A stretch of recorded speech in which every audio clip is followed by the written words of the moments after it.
Right. And last week, I started out from this definition of archaeology.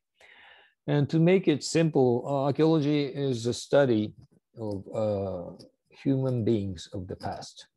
That's the final definition.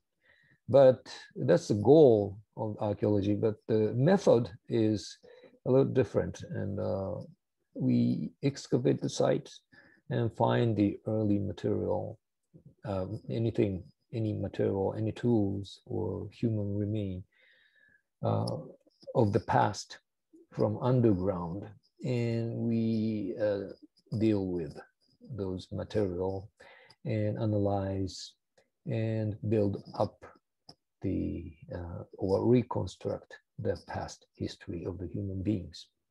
So we deal with human beings of the past. And we don't know anything about the dinosaurs. We don't know about the fossils like ammonites. And, that's different. That's the category of the paleontology, paleontology ですね。古生物学ですね。It's not archaeology. So, human is a keyword, always.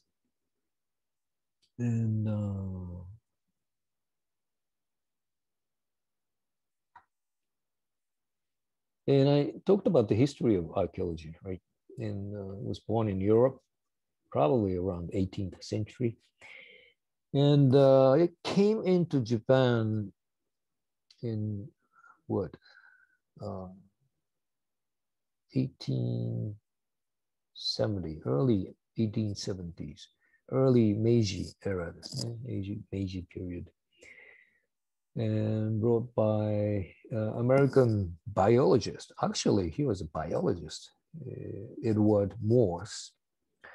And he was invited to Tokyo University, Tokyo Imperial University at the time, and as a professor of biology. He was a specialist of clamshell.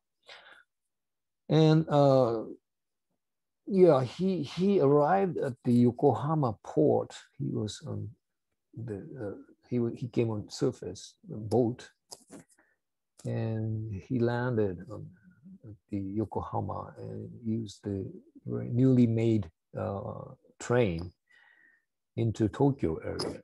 And on the way, he found this cliff, the newly cut cliff.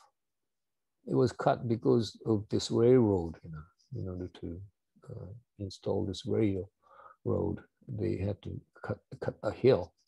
And he saw this cross section of the hill, and there was a white band right there, up there. And since he was a specialist, he immediately understood that it was an accumulation of shellfish shell. And it was a shell mound, kaizuka っていうね, shell mound, or shell midden, you may say.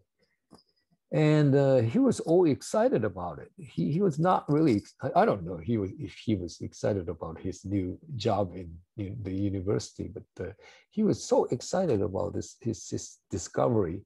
And right on the next day, he returns to that place and started excavation. And that was first finding, or first scientific excavation in Japan that carried out by this guy, Morse. And he made a beautiful investigation, and he made a beautiful site report. And that was the beginning of the modern archaeology in Japan. That was the introduction. And of course, they had dug the ground throughout the history for various reasons. And naturally, they would find early old things, but they were not aware of the earlier culture, the culture of ancestors who were buried underground. So it wasn't really archaeology at all. There are some records that some of the shogunate's relatives, like Mito Mitsukuni, he's famous as Mito Komon, ordered to investigate one mounded tomb in the northern Kanto area.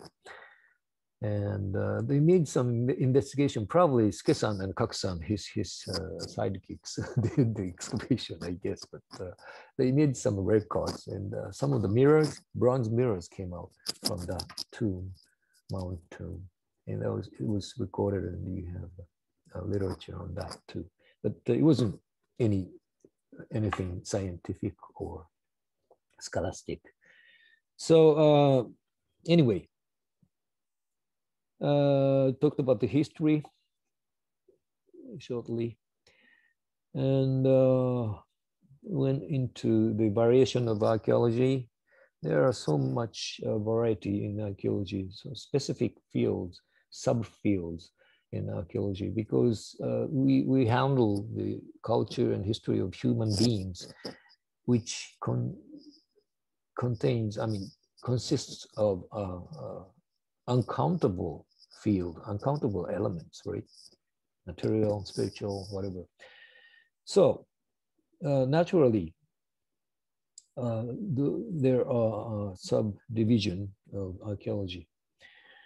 And of course, prehistoric and historic archaeology is separated. And the difference between prehistory and history, I explained already, but either they have this written material or written literature or characters, not spoken ones. Spoken language is for prehistoric, but as soon as the written culture appears, it becomes history. That's a definition, academic definition. And it depends on the area and races or country. The border between prehistory and history depends on the area. Like in Japan, it starts from Nara period, probably like the 7th, 8th century AD. But in some areas like Polynesia, they never used the characters. They never wrote their language, wrote down their languages until what, 18th century or later. So that's one distinction, of the field, archaeology field. And history, art history, archaeology, the difference of history and art history and archaeology, I think I told you last week. And archaeology is the field which is quite peculiar, I would say, because the object is the human study of the past, but the method is sheer science, scientific. And no other field of study is like that, So it's quite peculiar, quite, unusual, I would say. And so it's scientific, so it's really objective, compared to the art historians. They have to deal with art. That's the expression. Art is the expression of spiritual culture. So naturally, you have to be somehow subjective. You can't really explain about the beauty, or other concepts in words. It's very difficult. So sometimes you have to be very subjective. And even we deal with the same material, prehistoric art and things like that. Art historian goes subjective, but archaeologists would go scientific, objective. That's kind of different. And history, of course, do not deal with material culture. They always go for written things, There are uncountable written material literatures in our history. So that's what they handled in study about the content, right? So they are all different, but they all deal with the history, right? Human history. So they are all related. And sometimes we cooperate, of course. And when historians decipher some of the literature and talk about the existence of temple, for example, temple in Nara or Asuka, which is gone already. You don't see any remnant. But as soon as you excavate the same location, and you may find a lot of evidences that reflects the existence of the temple, old temple, maybe foundation stones in a beautiful setting or something like that, then you would be able to prove the existence of the temple as the historians stated. You see, so we cooperate each other. And the historians would give a lot of information from the literature to the archaeologists. It's very good if we're doing good. Many times we have arguments and controversy and stuff. But we always say, oh, we can prove it because we are finding those real things. Anyway. And depends on the periods, district, areas. Of course, it's separated. You can't do the archaeology of the world all by yourself. Japan, Korea, China, Egypt, Peru, whatever. And the periods too. You can't handle all the entire history of Japan either. And the latest limit of the archaeology would be very close to modern period, but would be like something like warfare. Warfare or war remain archaeology is another field. And World War II would be the object of archaeology, of course. And I would mention that later, I think, but since they are building a new building at ICU, right next to Hong Kong in the science building. It's going to be a new building, Shinkan. And before that, it's the site area. I mean, ICU is built above the site. Mostly Jomon sites, prehistoric sites and Paleolithic sites, but we are pretty sure that you have some later, very modern history also buried underground, very close to the surface, of course, shallow place. And before, they're now starting to do the preparation for the construction now. But before that, last year, we did the excavation, preliminary, 試掘って言うんですけどね、preliminary excavation. 試し掘りですね。And we found out so many things that hasn't been recorded. Nobody knew about it. Even some feature from ICU. ICU was founded some 60, 70 years ago. And there was a lot of construction work, installation of the facilities, and but nobody remembers that, and no record was made.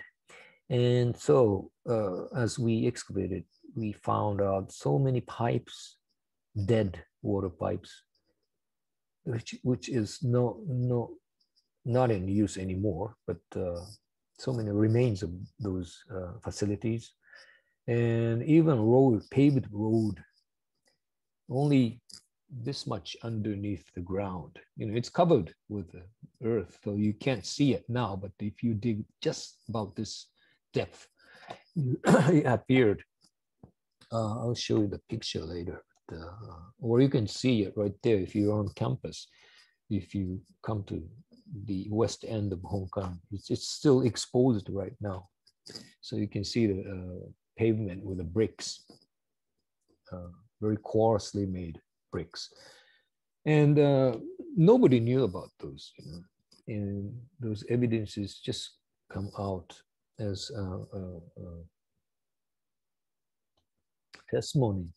testimony of the history, and especially of the wartime. There are so many remnants of wartime, huge, big iron plate about this thick. It's so heavy, you can't barely bring it up, And we don't know what that is. It may be a part of the tank or something. I'm sure it's related to the warfare, but it was dumped underground as a garbage. And so many bolts and iron parts and some duralumin, maybe aircraft parts could be found, as well as the germal material underneath in a deeper layer. So the upmost, I mean, the most early time that we handle in archaeology would be the beginning of the human beings. Of course, that should be around what, 7 million years ago. It's a long, long time ago. Especially when human beings started to make tools. It will be something like 2.5 million years ago. And so it's probably right there that we start to handle about the human history, because we need to have a material culture tools and up to quite modern time. So it's a vast range of the time that we handle in archaeology. So naturally, we have to separate them into many parts, and there are specialists in each period. To me, I'm specialized in Paleolithic and Jomon period and Polynesian archaeology, something like that. And also by theme, there are so many classification of archaeology too, and that's about the end of last lecture. I talked about the art,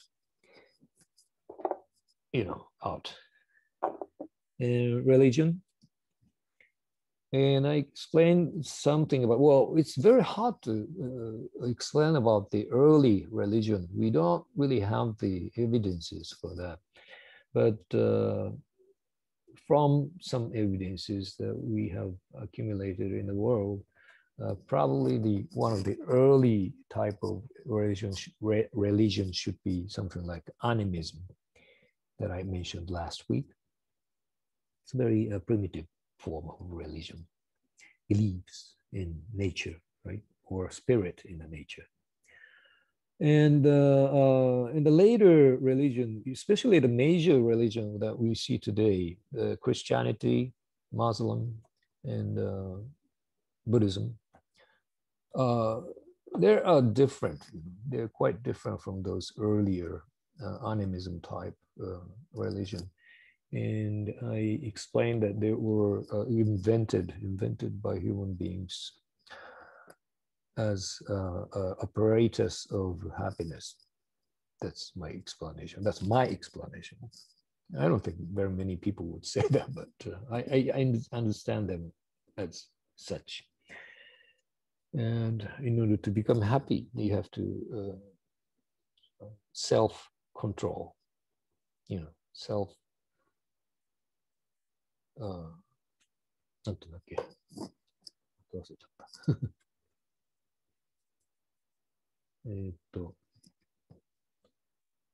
いつも忘れるね。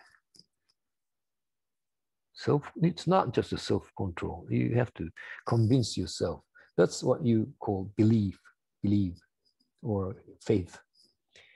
In Christianity, Muslim, Buddhism, you always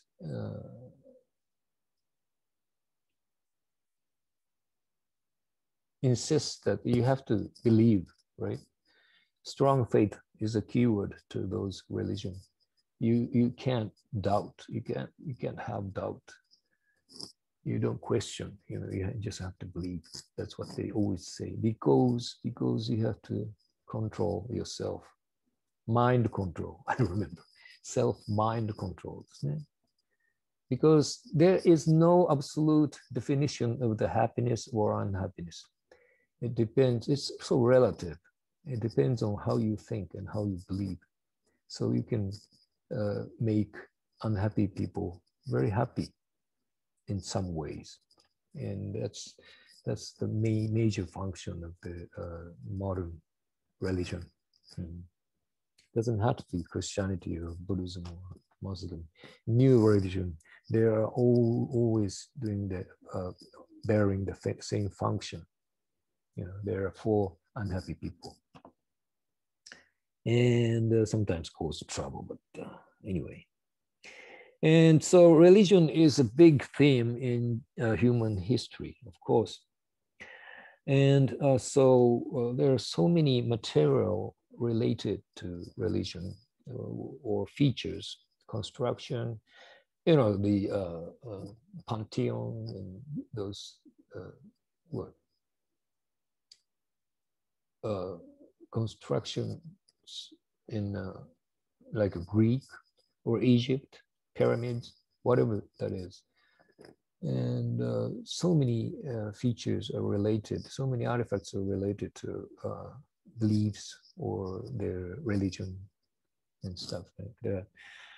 And there is a specialist, I mean, many specialists just studies about the history of Christianity, of course.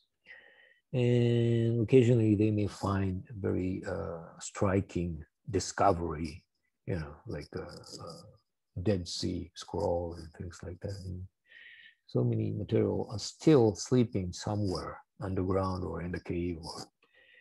So we always hope to find those new things. And some of them may be looking for like a Ark of the Noah of the Old Testament. It's been said. But some of them are still believing that it was a real story, and in reality, they're trying to find the remain of the Ark around the Turkey area, around the Mount Ararat. Yeah, serious. They're still trying to find those. It's really interesting, right? And let's go to the next one, underwater.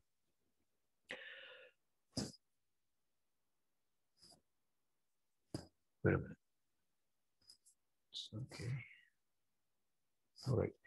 Underwater archaeology. Well, why it's underwater? You can't live underwater. You can't survive in the water, right? So there shouldn't be any remain of human beings in the water, but there are so many remains because some of them are like sunken things, sunken land.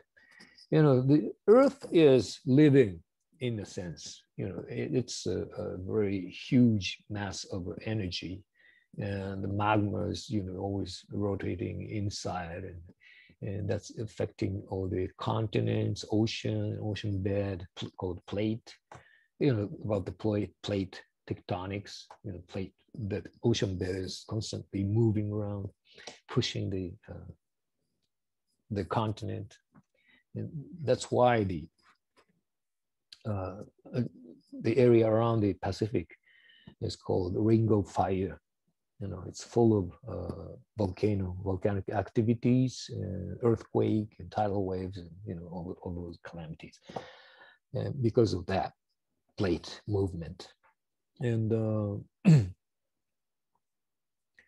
so it's moving. The continent or island shouldn't be just staying at the same level. Sometimes it goes up, being pushed by the plate and go up. The highest peak of the Earth is Mount Everest.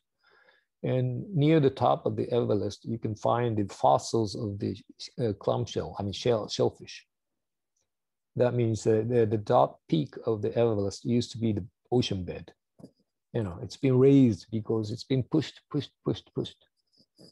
And it's pushed even today, of course, by India.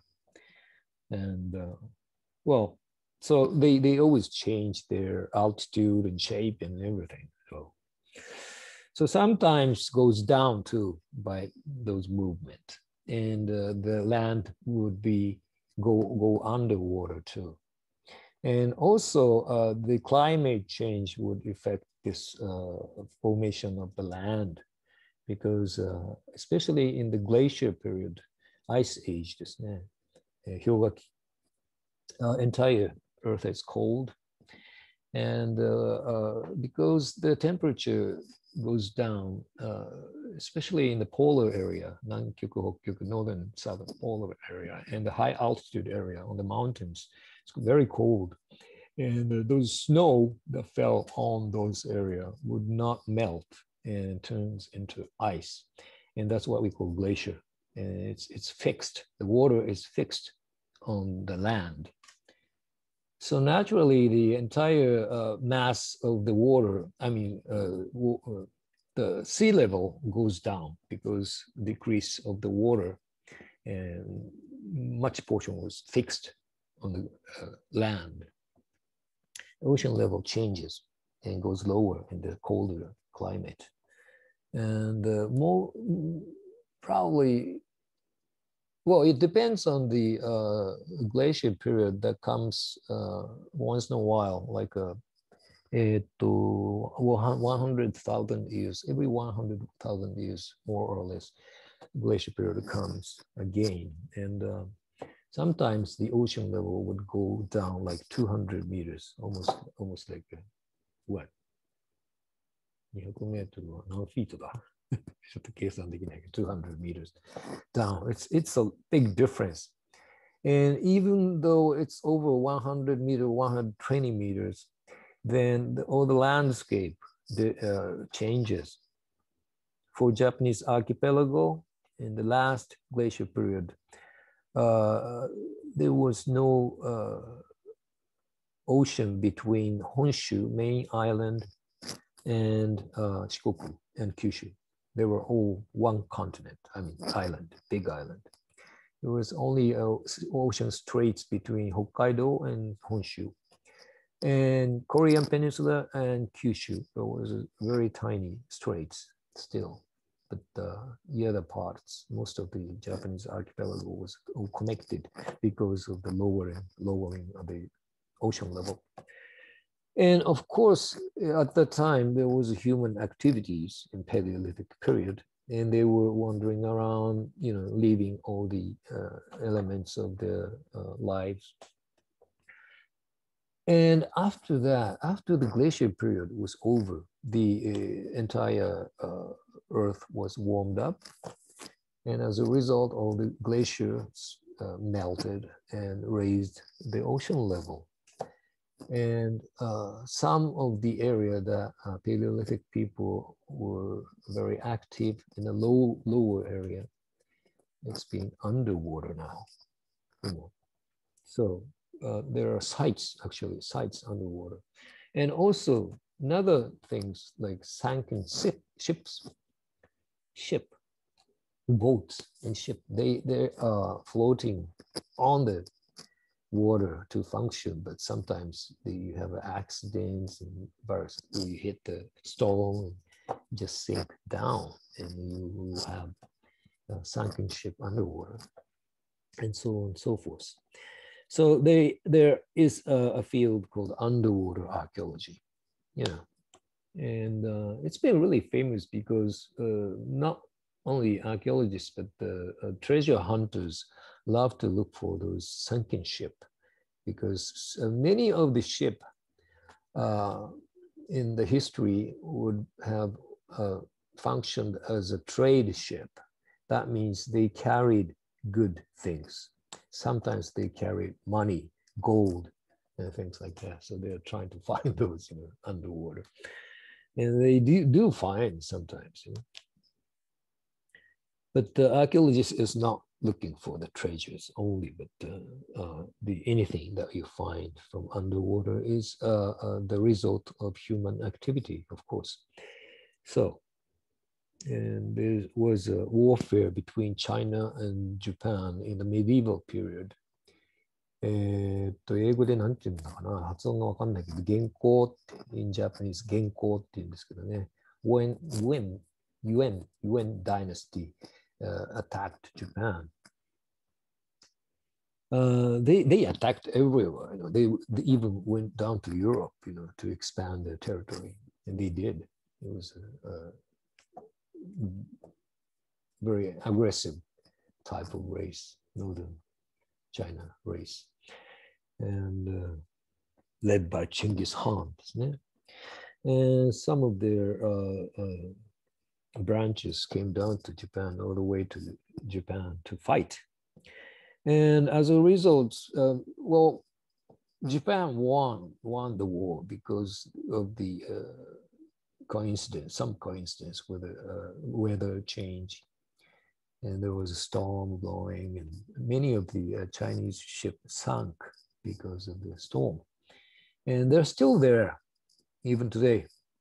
And you can find some of those. And there are many news going around about finding new boats and what was in there and stuff like that. So it's very interesting field of archaeology.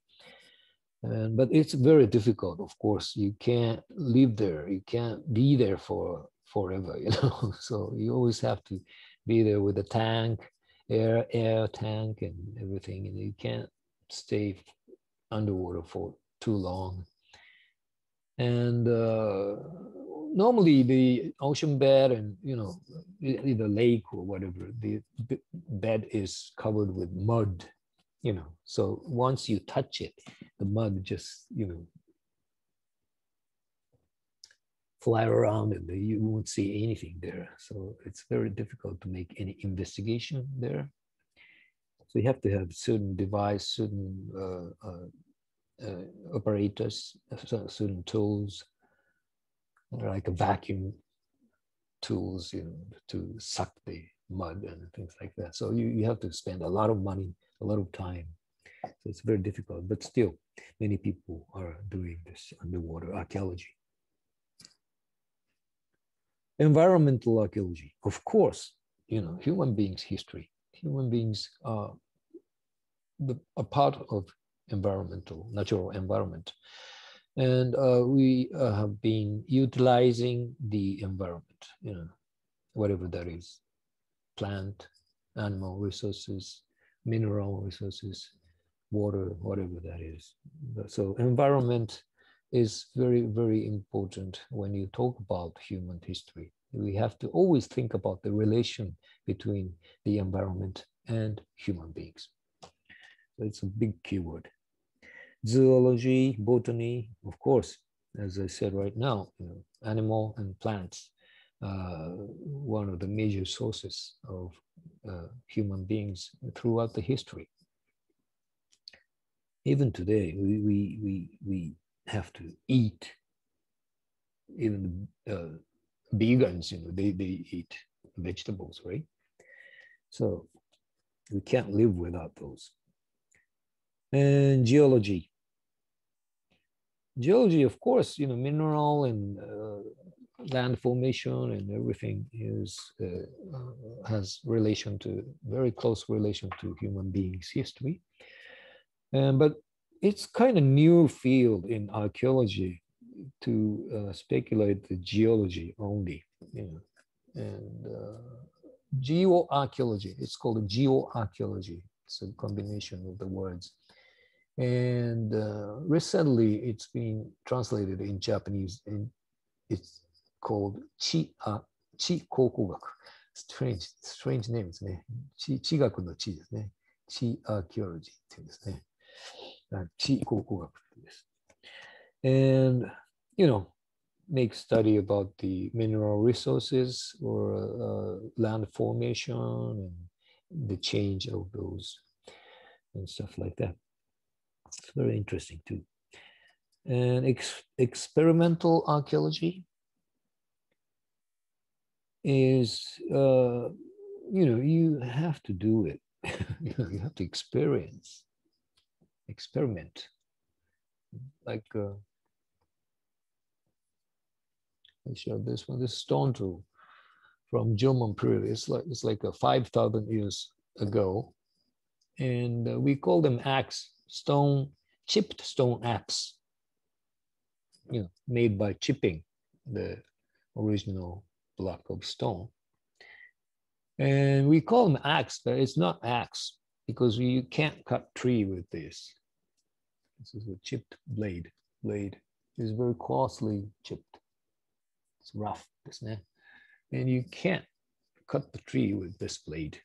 This would break before tree comes down. So it looks like axe, so we call them axe, but it's not axe. But until you try it, try to use it, you know, you wouldn't know. And you try it and you can't cut the tree. The real axe that Jomon people used is this. This is not chipped, this is polished.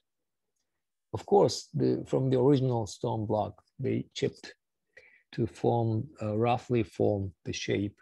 And finally, they polished the surface with a whetstone. This is called polished tool. This is chipped tool. 打製石器と磨製石器という磨くという字ですね。打ち書くという、打つという字と磨くという字です。Chipped and polished. And this polished blade, the part is broken, but this polished blade, it's not really sharp. You don't cut your finger. It's not too sharp, but this smooth, polished blade would, see, it's beautiful, right? Would cut the plant fiber, tree fiber, because you don't have the resistance on the surface. It just goes into the fiber. So this is the axe, actual axe. And what's this then? You can't use it as an axe. And what's this function? And from this experimental archaeology, they tried so many things and found out this is a shovel. This is a digging tool. Horido. You heft it like this, and use it like this, dig the ground. Or you can heft it like this. You make handle like this, right angle, and use like a hole. Either way, you know. And this part, central part, is a notch on both sides, not to release it from the haft. You have to tie it with a cord, right? So this is one type of digging tool in Jomon period. You find a lot of these in various shape, of course, but find so many of this. This is like a pet ball, you know, sky stick. You can use, break, and throw away so easily. And the reason why you find so many of these from the Jomon site is because they needed this, so many of this, because they had to dig the ground.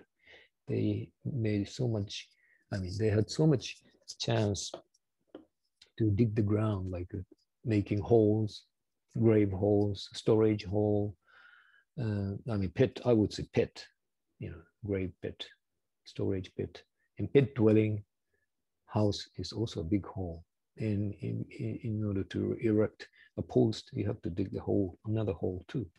So many chances to dig the hole, and resulted in a number of this kind of artifacts in the Jomon period. See? So experiments are so important. You can prove so many things by doing it, trying to do it. Even though, well, you can't say definitely this was used for digging. You know, you've never saw it. You've never seen Jomon people do it. You can prove it 100%, but it's almost 100% right, because you can't think of anything else. So theoretically, you can't be 100%. You can't prove it, but it gives a lot of hints to the explanation in archaeology. Experiments, very good. Okay, 1 hour. So let's have a break now. And let me continue from the aerial archaeology. Okay, 10 minutes break. It's what? It's So 412. So let's start from 22, 422. Okay. Right. Any questions so far? Okay. Yeah, you can ask that later too. Right. Okay. Wait. Okay. And I'm sorry, I forgot to explain about some things. Underwater, very specific about the sites underwater is that they preserve the organic material very well. Normally, if everything is underground, buried underground, the organic material like animal body, tree, leaves, whatever, insects, human also, all the organic material are easy to decay, easy to disintegrate and disappear all too soon. But the condition is in water, in fresh water, soaked in fresh water. The form of the organic material will be preserved almost like forever. It's very interesting things. So we call some water-soaked site is called waterlogged site, L-O-G-G-E-D, waterlogged site. And whenever we archaeologists find those waterlogged sites, we go freak out, because we can't see everything. The organic material, tools made of wood, made of leather. Well, not too much about the leather, but bones and those things are well preserved. And that's characteristics of the waterlogged site.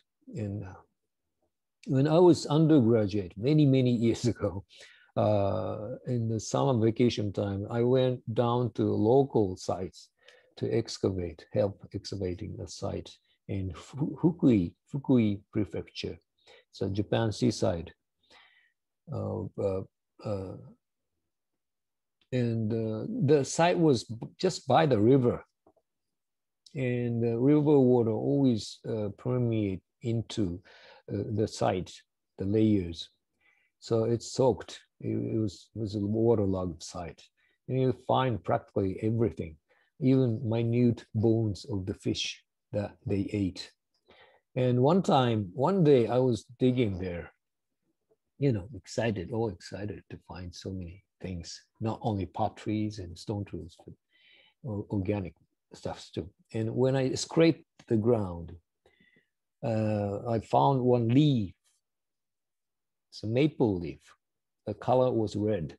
It's brightly red, and looked as if it was just fallen from the tree. It was like in autumn time, the fall, the leaves turn to red, yellow or red, and fall from the tree. And it looked as if it was just off the tree and on the ground. It was so brightly red and beautiful. And so it looked fresh. And I didn't, at that time, at the moment, I didn't realize that I was digging a layer that's about 7,000 years old, But it was the fallen leaf of the 7,000 years old. And I was looking at it, and within 1 minute, it turned all black, lost the color. So it's like a time capsule. The water is just like a function as a time capsule. It keeps the form of the organic material beautifully. I forgot to mention that. And also I forgot about the experimental archaeology. There's one example of the experimental archaeology. There's one guy, he's not an archaeologist, but he likes those stuffs, and he likes to make the Jomon period tools, especially the tackles, fishing tackles, like fish hooks or harpoons. Harpoons は森ね、刺す。魚刺す森ですね。Harpoons and fish hooks, 釣り針。And in Jomon time, they always made those fishing tackles with the antler, deer antler, 鹿の角ですね。And so this guy always kept this antler, fresh antler, and made those tools out of antler. The antler is very, very hard. It's even harder than bones, you know, and very difficult to even cut. And if you're using a stone tool like obsidian knives and things like that, you wouldn't even be able to cut the antler piece. And he was trying so hard. He had this piece of antler and fragment of antler, and he was working with an obsidian tool, and he just couldn't do anything. And he spent hours and hours doing it. And he was finally late at night. He was tired. So he just resigned. You know, he threw things away and went to sleep. And by chance, this fragment he threw went into his teacup, you know, and while it still had a tea inside. So it was soaked in the tea for overnight. And in the morning, he came out, he woke up and found this fragment in the tea and picked it up and start working. And he could work so easily. It was cut so easily with the stone tools. So he found out this hint, you know, you have to soak the antler in water before you work. You know, this couldn't be found without this experiments, right? So it was by chance, but and in such ways, experimental archaeology would function, and it's very good. I like it. I always try to make things like I will show you later, but I'm trying to reproduce tools, stone tools, and all the wood tools, and etc. Anyway, okay, let's go to the next one. Aerial archaeology. Aerial means from the air, from the sky, up above. That means you use some devices like an airplane or a helicopter. Nowadays, you can use drone. You know, drone is a great invention, and because in many cases, some features are very large, very big, and you can't really see it. Like mound tomb, Kohun ne, Nihon no Kohun mound tomb. Many of those are so big, over what, 50 meters, 6 meters, sometimes 100 meters. And the biggest ones like 200 meters, you know. So and you can't really see the shape of it from the ground. You're standing on the ground and you see a hill, just a gentle hill covered with forest, and that's all. You can't really see the shape or anything. But as soon as you go up and look at from the sky, you would see the plan shape of the keyhole shape of the mound tomb, and etc. So it's really good. You know, sometimes you need it, and some features like well in the world is a site, huge site called Nazca in Peru, South America. And they have this drawings on the ground, you know. It's so famous, you should know about it, but and so many figures drawn on the surface of the ground, flat surface. But it's so big, each figure is so big, and you can't see anything from over the ground, and you have to go up. So it's been a controversy about this, those function of the drawings, but and also there's another case like that in Mongol, north of China.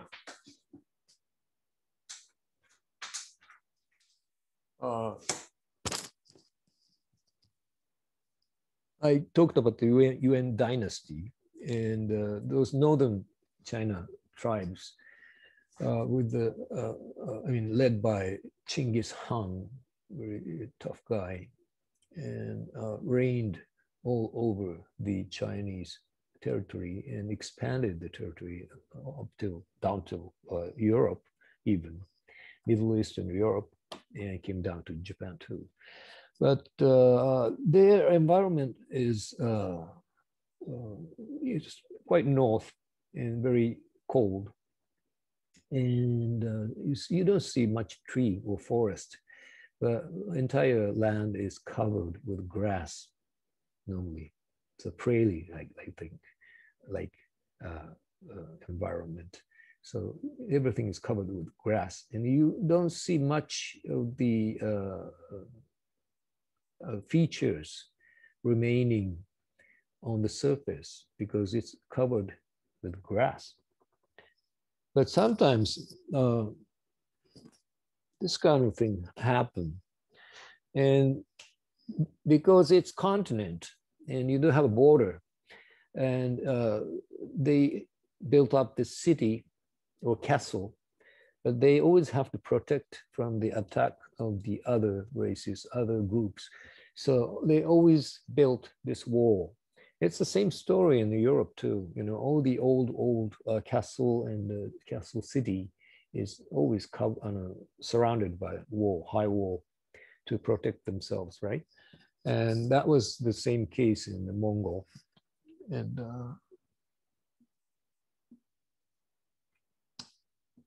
okay, this is the wall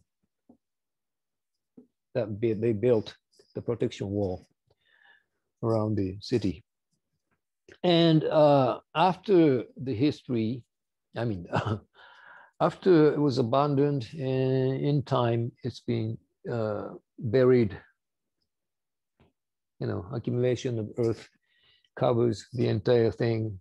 And finally, they will cover everything like this, no? But the grass always grow on the surface, and they would go like this. You know, they have roots and the grass growing upward. But when you have something obstacle underneath, then grass roots wouldn't grow too much. And as a result, grass grows shorter. And here, long grass growing freely, and not so much here.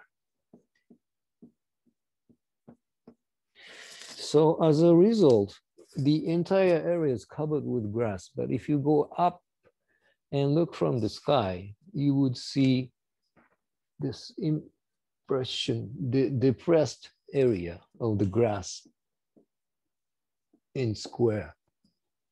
So obviously you can tell the location of the wall, original wall, even though they're buried underground because of the grass. You know, this is one example of utilizing this aerial method. And nowadays, they are, of course, using airplane and drone and everything if the distance is not too far. But nowadays, we can use satellites, of course, you're using not only for warfare but and politics, but also using for this kind of purpose.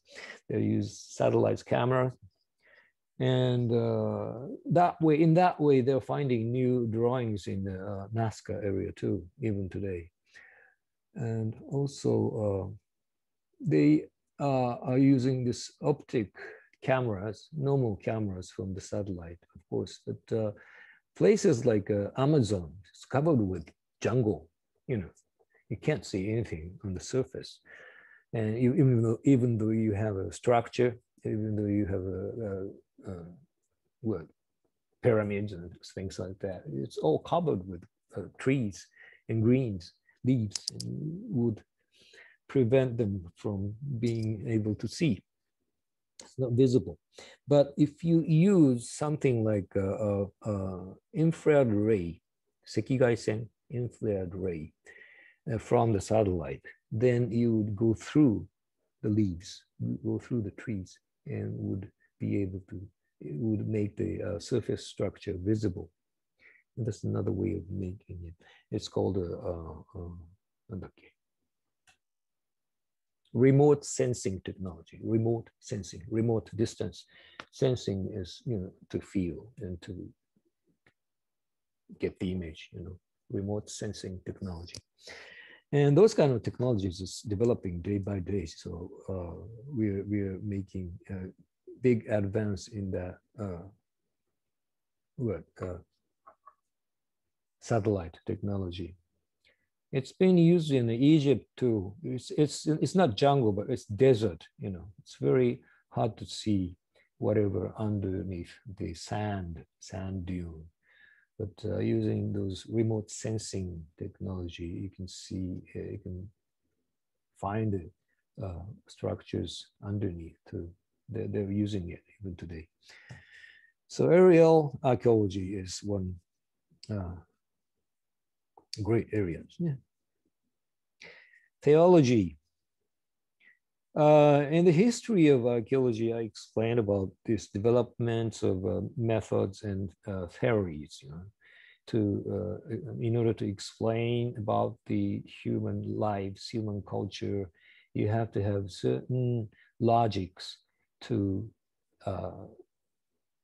explain the or analyze the data from the material, low range and high range, right?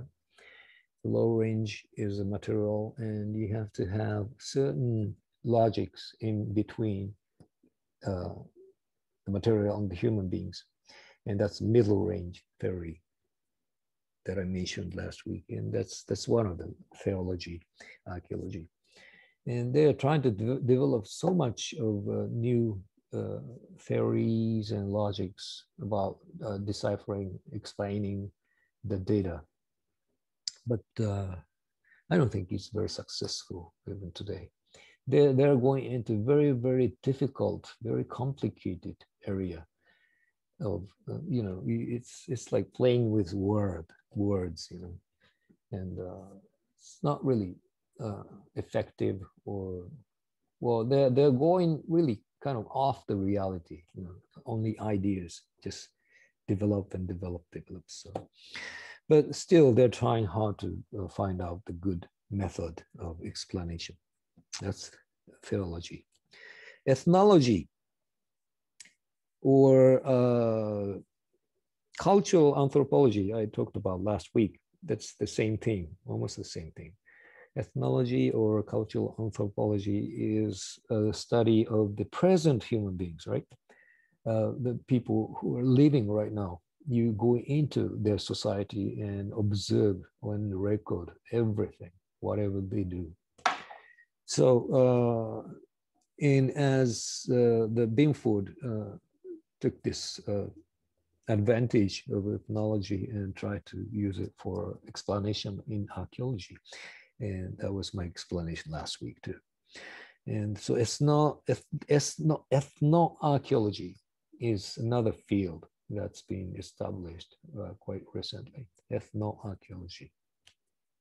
And that's very effective too, because you have the abundant data from the living people.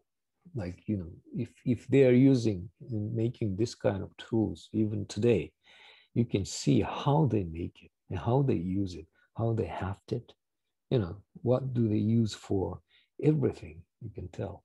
So that could give a lot of hints to the archaeological explanations. So it's kind of rage now. Ethnoarchaeology is quite popular now.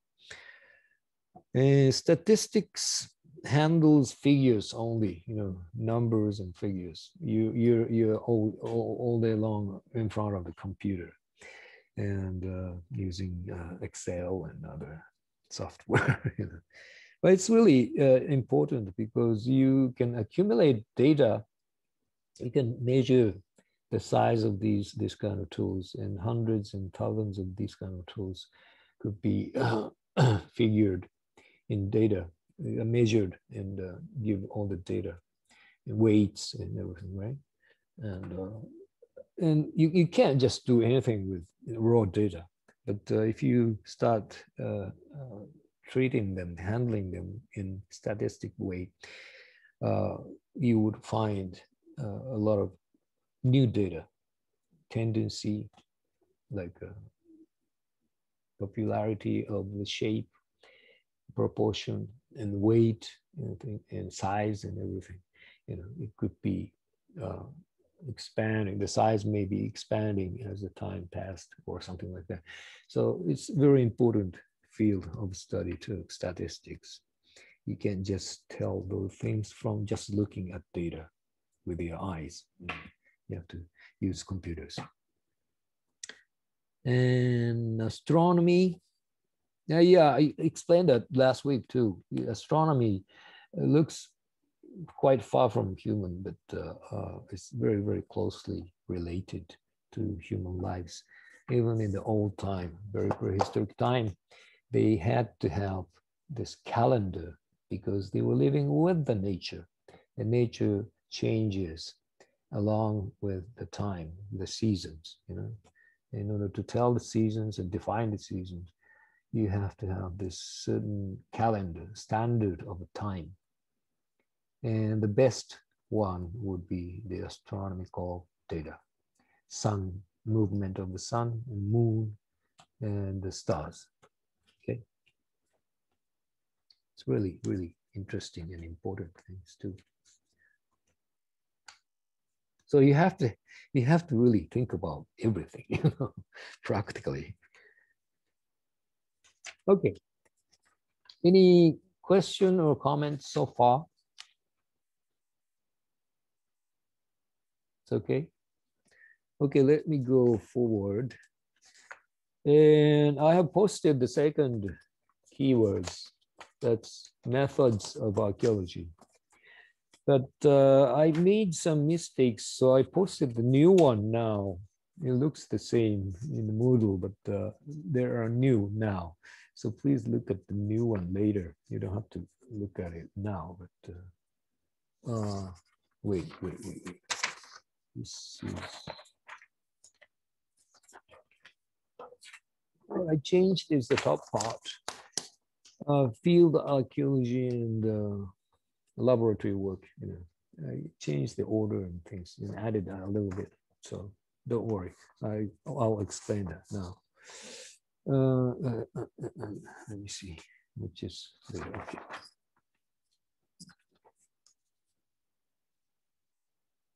Okay,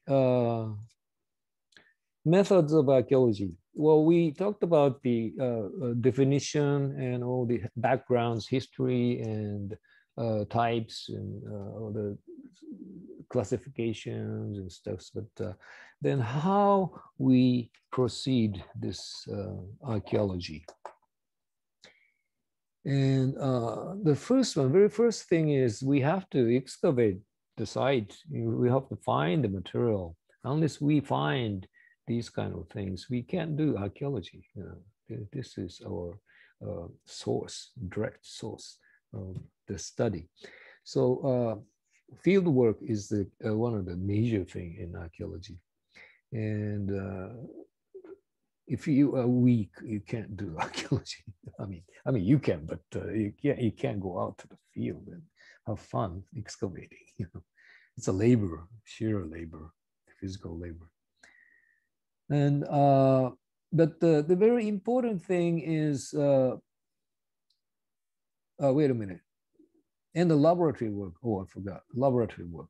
After excavation, we'll get all the data from the sites, all collected, and we bring it back to the laboratory inside and have to go through all kinds of procedures and treatments and everything. And I would explain that.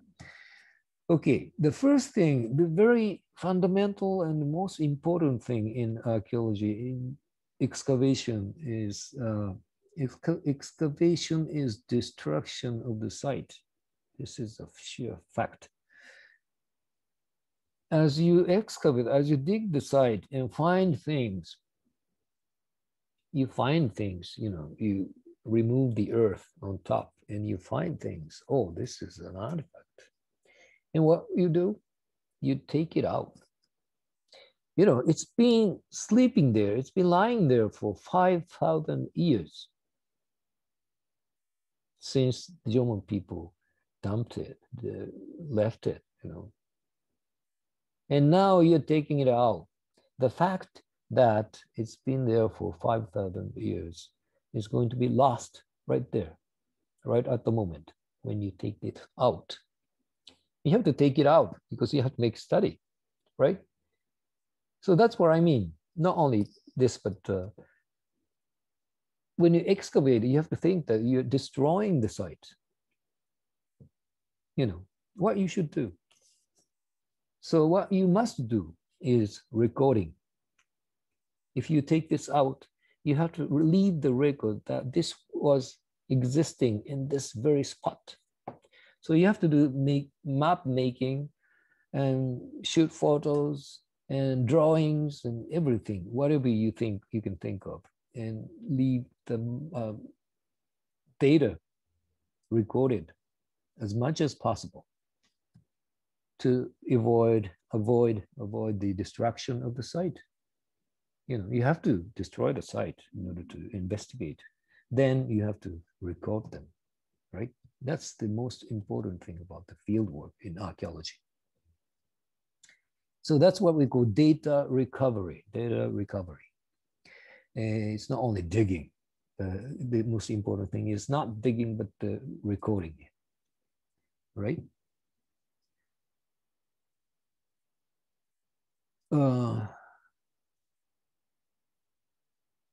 Survey and excavation. Well, before you excavate a site, how do you know there is a site right there? We know where the site is. Why? Because we do the survey, first of all. That's also called surface survey. 表面調査ですね。日本語で表面調査と言います。Surface survey. You go on the ground, looking at the ground, observe the ground, and trying to find any artifacts, because these things are buried underground, but sometimes some portion of those artifacts would go up towards the surface. It could be done by like tree roots go in and push it up. Sometimes moles and snakes and rats and, you know, those animals, even the anaguma, raccoon dogs, and, you know, they would dig a hole, dig their nest, and bring those artifacts up with the soil, you know. So some portion of the artifacts from the original location will be moved up in many cases. So if you walking around a certain area and find one artifact like this on surface, then you would be able to tell, oh, there is a site underneath. You see the logic? Yeah. So that's what we call surface survey. You have to go around carefully looking at the surface and try to find fragments of the artifacts. And if you find a lot on surface, there should be tons of it underneath, something like a settlement site, you know. And by doing the surface survey, you will be able to draw a site map, site distribution map. You saw the map at the US Museum last week at the very beginning. You see all the circles in pink and orange color. That's the site distribution map made by this surface survey. And whenever some development take place in that area, particular area, all the municipalities, yakusho ne, are taking control over those developments. And all the developers, companies, they have to report to the municipality department, like a Board of Education, Kyoiku-inkai, and they would check the map and location of the development. And if it's in the site area, you have to go excavate. Tell them to pay for the excavation. So, and so as a matter of fact, over 99% of excavation that's taking place in Japan over a year, it's like what, 40,000 or 50,000 events, I mean, excavations being conducted every year in Japan, big or small. So many excavations, but over 99% of those are due to the development. So it's a regulation. There's a regulation called buried cultural property, regulation of buried cultural property. 埋蔵文化財、なんだ文化財保護法だ。Protection, I'm sorry, must be out of mind. Regulation for protection of buried cultural property. 埋蔵文化財保護法っていうんですね。法律があるんですね。It's a regulation, law. And every time you develop the site area, you have to pay for the excavation. And the specialists will be hired and they do the excavation. And so that's what's happening. And over 99% of the 15,000 excavations are because of the development. What's the rest? Tiny bit of rest is academic excavations done by like universities or laboratory or whatever. So it's few, very few. And what we're doing at ICU in the class, the field work, our excavation doesn't accompany the development, and it's sheer educational activities. So it's academic excavation. It's a rare case. I wish you could do that, but anyway. So anyway, that's how the excavation goes in Japan, or the politics too. And mostly, I'm sorry, mostly in the most cases, you do the preliminary excavation, 試掘ですね、試し掘り, preliminary excavation, in parts, not entire area of the development. You choose like 10% of the area from the developing plan, and dig in, see what you find from there. And if you're not finding anything, you can just tell them to develop, go ahead. But if you're finding something important, some sites, some artifacts, features and stuff, then you have to go for the real excavation of the entire area. That's the system, right?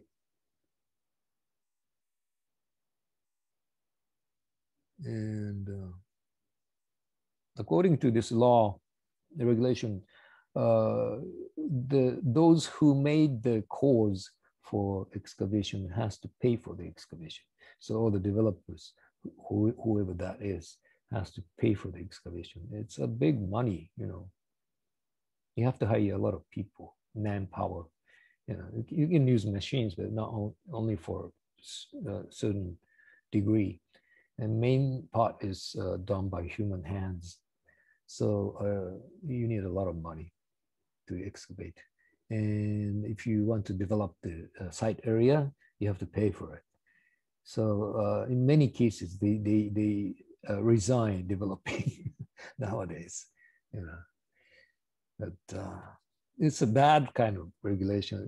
Government and municipality, they should take care of this economical part, but they don't. So anyway,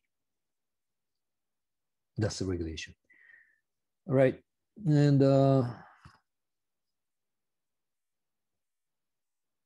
after the excavation is done and you collect all the data, you recover all the data, photos, drawings and maps and whatever that is, and you bring them back to the lab and you have to process artifacts and record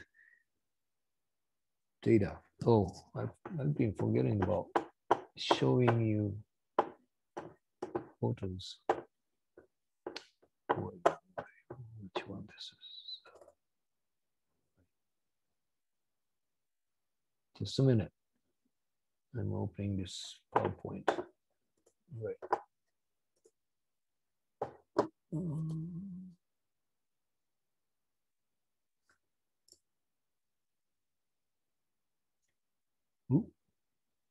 Can you see this picture named site excavation? No?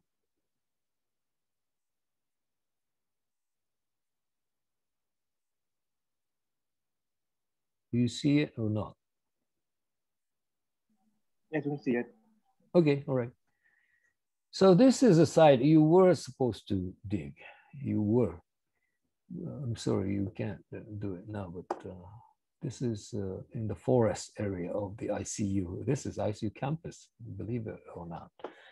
And it's been dug since 2000, year of 2000. So it's like the 22nd year now. We've been digging this place for 20 years. You know, it's short time of period. It's only in one semester, and you have a couple hours every Friday or whatever. So you can't really go down fast, you know, and you're always beginners. So you go slow and gentle and try to find minute artifacts too. There are so many tiny objects coming out, like obsidian fragment, but like 5 millimeters fragment of volcanic glass. And you can find them if you're cautious, if you're doing slow. And anyway, and the tools they're holding is called jorem. It's like a whole thing. It's a very sharp tool, and you actually slice the surface of the ground and remove the earth. Then you will find very small objects too. And another one, it's a hand dig. You have a trowel in your hand and you're squatting. And actually what you're digging here is pit dwelling, this circle. Can you see the circle area? This is one of the pit dwelling of the Middle Jomon period. And it's been filled up with the soil. So you're trying to remove the soil. And naturally, as you go down, you're finding a lot of artifacts. You see the label, white labels here and there. And labels are attached to bamboo sticks. Yakitori no kushi desu ne, bamboo sticks. And sticks represents the location of each artifact. And this label bears a number of the artifacts. And every year we start from number 1 and all through, and maybe 400, 500 artifacts we find every year.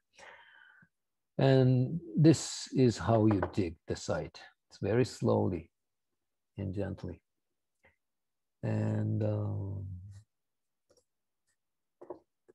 in some cases, you may find very sparsely scattered artifacts. まばらにね、散らばった遺物もあるんですが、normally in the layer, you will find sparse scattered of artifacts, but in this case, this is a cluster. This is a concentration of artifacts. And actually, this is right in the pit dwelling fill. And you see the earth, the yellow earth, brown earth, all mixed up. It's kind of dirty. It's a disturbance soil. It's not the natural sediment of the soil. That means it's been dumped into the pit dwelling that's been finished using and finished functioning as a habitation facility. They take off all the roofs, they take off all the posts and beams and everything, and just big hole remains. And they, Jomon people, in many cases, they reutilized the whole pit, big pit, as a waste place, dumping place, ゴミ入れですね。ゴミ捨て場として使ったんですね。And as a result, this is what you see. As you see here, you find, as you dig down inside the fill of the pit dwelling, you will find a cluster and concentration of artifacts as such. And you see pottery fragments. Mostly these are pottery fragments. Some bears the decorations, some bears this cord marking. This is Jomon. Jomon, it's a cord marking. And this is a rim piece This is the top of the pottery, and this also is. And these resembles very close. The top part is undecorated, top part undecorated. The same type of code marking can be seen. So obviously these two used to be one pot. And probably when they dumped it inside this whole dwelling, it broke. So what you can estimate is that this piece and this piece would fit together, you know, and actually they did. So, and you can see it's a lot of work. You just can't take each pieces as soon as you find it. You have to leave it like this. You have to leave the dig the rest area and leave everything as much as possible. So you would see all the state of the cluster concentration, and then you can record it with a photo or drawing or whatever. Sometimes you may find something like this. It's very, very rare to find some pots in complete shape. We found it on campus in other parts. They're building a new faculty house in the southern part of the campus, south side of the athletic field. And that's where we dug last spring, we were there digging. And from one pit dwelling site, we found this. This is not a big pot. It's less than 20 centimeter high, but it's a beautiful pot. It's complete. It's not broken. You know, I said dump place. It's a waste place, but sometimes they dump the complete pot, complete tools too. They leave it right there. And there should be many reasons to it, and you have to think about it. That's archaeology, right? And this pot is very small, smaller than standard size, but obviously it's been used on fire as a probably cooking pot, but it was used on fire because the bottom part is red and top part is black. And that means bottom part had been fired many times and oxidized. And the iron contained in the clay of the body turns red. The color is red because it's been fired. And top part bears soot, susune, soot from the fire. So the top part naturally bears black color. So whenever you go to the museum and see any pottery, Jomon pottery, and if they have black top and red bottom, it's obvious that they were used on fire. So many type of artifacts. Here's a grinder. There's a stone tool grinding purpose for, grinding up the nuts and acorns and walnuts, chestnuts and things like that.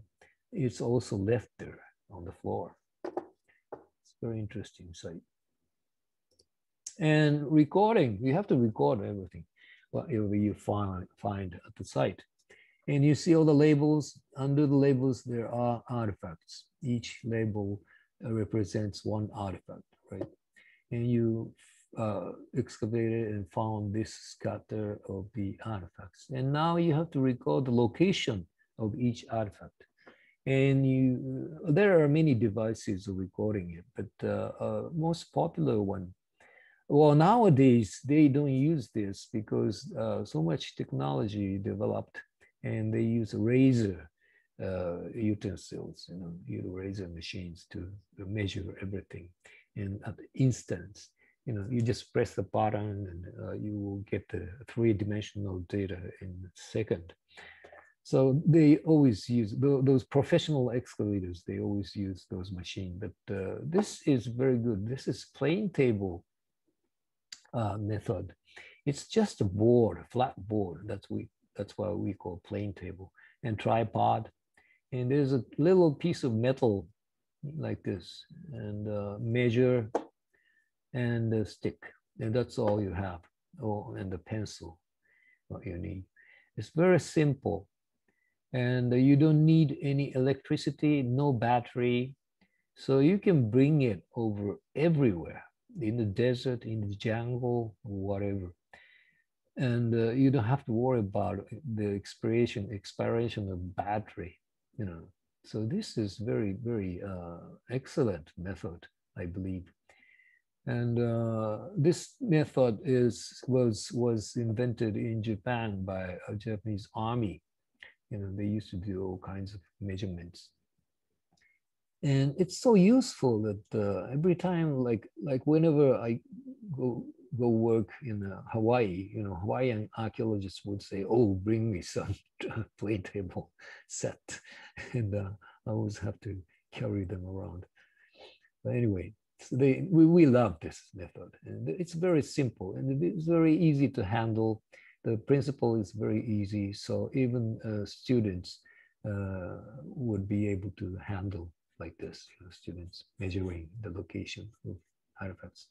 And of course, with a plane table, you can measure and record the location, two-dimensional location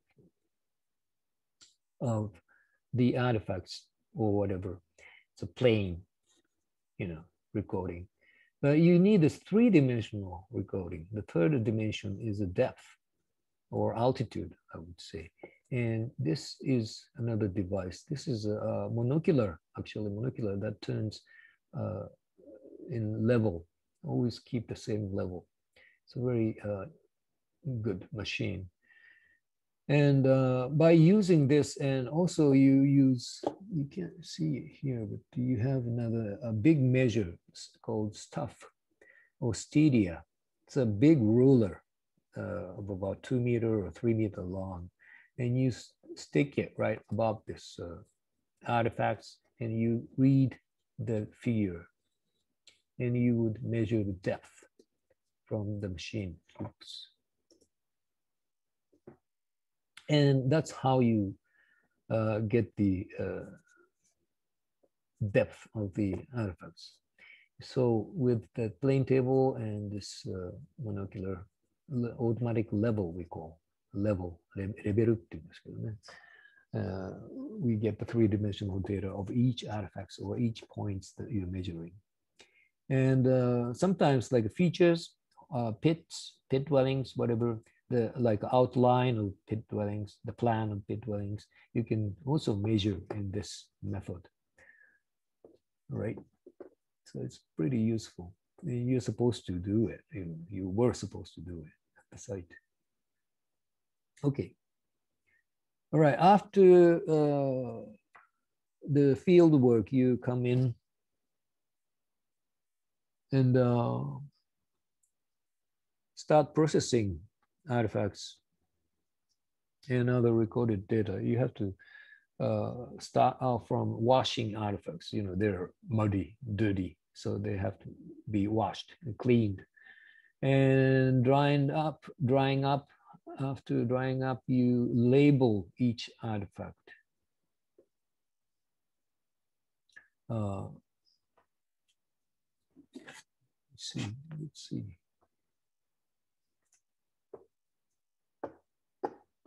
Wait. Okay.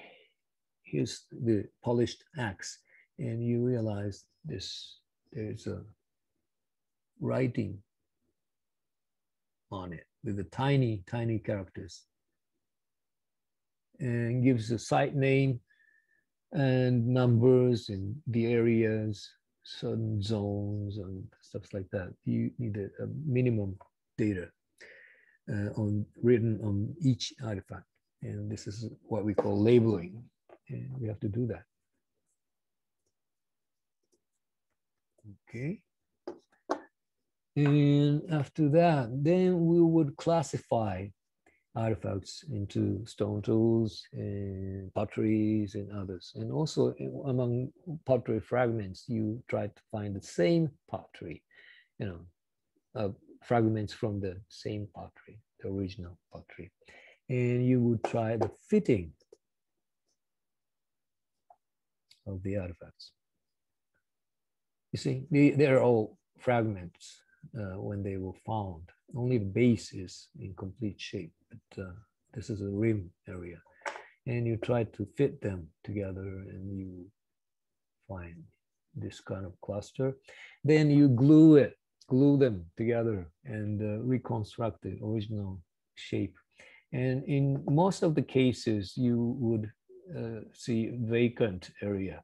The pieces are lost. Pieces must be in somewhere else, but you couldn't find it from one excavation. Then you will fill the space up with plaster and other material. Nowadays, we use resins. It's a lot easier to use than plaster. But let me show you.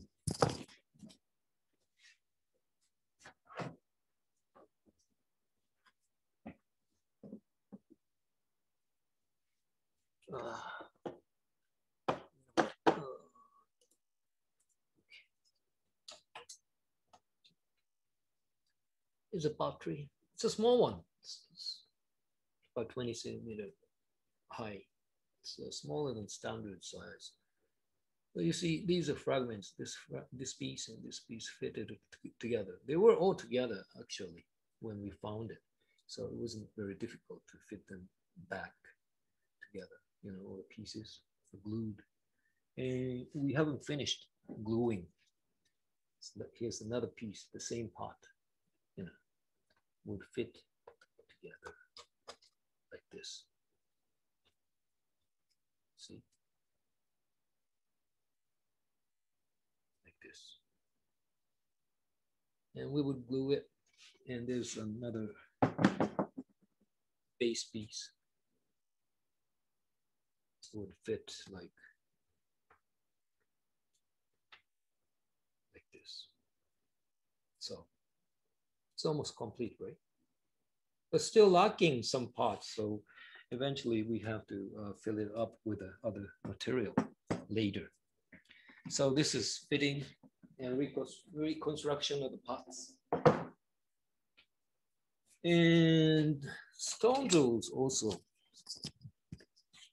You know, these are chipped stone tools. That means you have to have these fragments that chipped away, you know, all the fragments should be somewhere. And if you can find a cluster of those debris from one, making one stone tool, then you would be able to fit them together and reconstruct the original stone. That's very important because it's different from pottery, but the stone tool fitting is important because it would reconstruct the technology of stone tool manufacturing, stone tool making technologies. What kind of order they chipped, like along the edges or maybe blade first, or, you know, such kind of orders you can tell from a close observation and also the fitting results. It takes a lot of time, you know. It's very, very difficult. It's like a jigsaw puzzle, but jigsaw puzzle has the answer, has a you can see the goal, but sometimes you miss the pieces, so it has no goal, you know. So it takes like forever. So I forgot to mention, but the time that you have to spend for this processing is immense. If you spend like 1 month excavating a site, maybe you would need more than 3 months processing the artifacts and all the data. It takes long, long time and a lot of efforts. And let's see.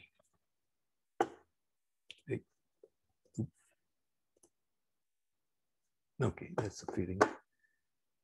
And also, we, as you process and make them order and maybe do some analysis and all the data is in order, then you will make a publication. You would make reports, site reports. 発掘調査報告書って言いますね、報告書, site reports. And so you have to prepare for that. You have to use the original drawing, pencil drawing into ink drawing like this. This is a pit dwelling drawing. The same things, right and left. And it's kind of upside down, but this is a outline plan of the one pit dwelling. It's not a very large one, but you see the wall and post hole base, and scattered artifacts on the floor and things like that. And down below, here's a cross section of the fill. As you dig down the fill, 覆土って言いますけど、中に入った土ね、fill. As you dig down the fill, you would leave one wall right here at the center, not here, B dash, this line. And you would make observation, and you would distinguish each layer from another. And by doing this observation, you would be able to tell how this pit dwelling was buried afterward. You know, it was buried intentionally or buried naturally or something like that. By observing those border lines between layers, you can tell those kind of information. So it's another thing that you have to do every time you dig a feature. And the right side, there's the same pit dwelling, the same outline, but it's showing the distribution of artifacts from inside of the fill. And this is a cross section. You see, it's a big scatter, concentration of artifacts. So many things were dumped in after this dwelling was used, and after they finished using this dwelling. And white circle, tiny white circles, pottery, and black triangles, stone tools, and tiny dots, stone pebbles or fragmental pebbles. You know, so many things were dumped in. And I mentioned that this is pit dwelling was reutilized as a dump place and waste place, gomiste bar desu ne. But sometimes you find those complete pots. It's not broken. And sometimes you may find a human body too. And in features like kaizuka desu ne, shell midden, shell mound. In many cases, you find a lot of bones protected by the calcium emerged from the shell. And in many cases, you find human skeletal remain, human body inside this dump place. You know. So that would tell that they were not just a dump place. You know, they could have had another meaning, not only throwing away the broken things or dead body, but probably, well, nowadays we would say that it's also a place of rebirth, saisen, rebirth. Give anything the new birth after dumping it to this place. So this is a particular spot for rebirthing. Shells, after you eat a clam shell, shellfish, you dump the shell, but you're praying for a new catch of the shell. So you're telling the shells that to come back, you know, revive and come back. And potteries, broken potteries, you're telling them to come back as a new pottery. And for the bodies, dead bodies, you would say, please come back, please born as a new baby. You know, rebirth thoughts might have been the main concept of this kind of features. It's very interesting. All right, and so it's about the time. So let's have another break. It's like 5:25, so let's start again from 5:35. Let's have a 10 minutes break, okay?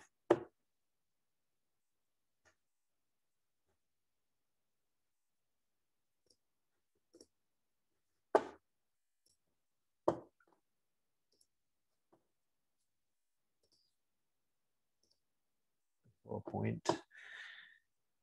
Okay, so you would reconstruct the distribution of the artifacts as such, and you know, as I told you before, excavation is a deed of destruction. You see, you're destroying the site just by investigating it. But if you make a very good record of everything, then you would be able to reconstruct what you have destroyed like this, you know.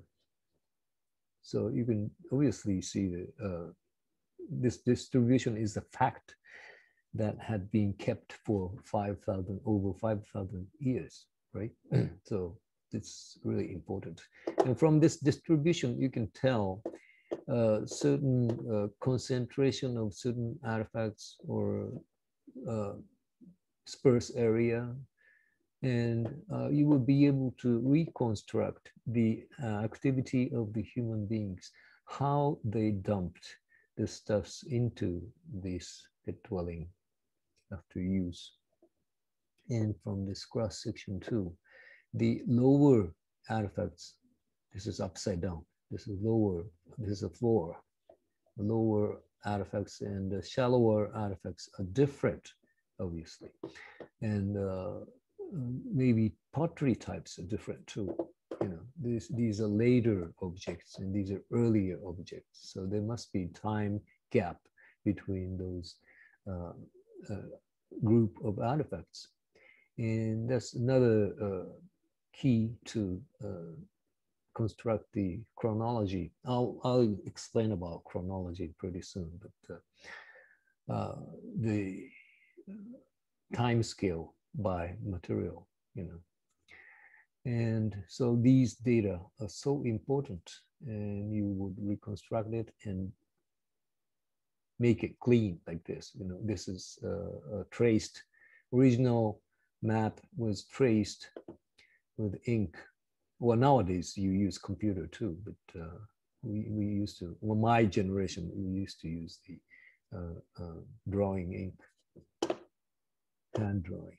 And also artifacts could be drawn like this. The pottery, reconstructed pottery. And those white part is vacant, you know.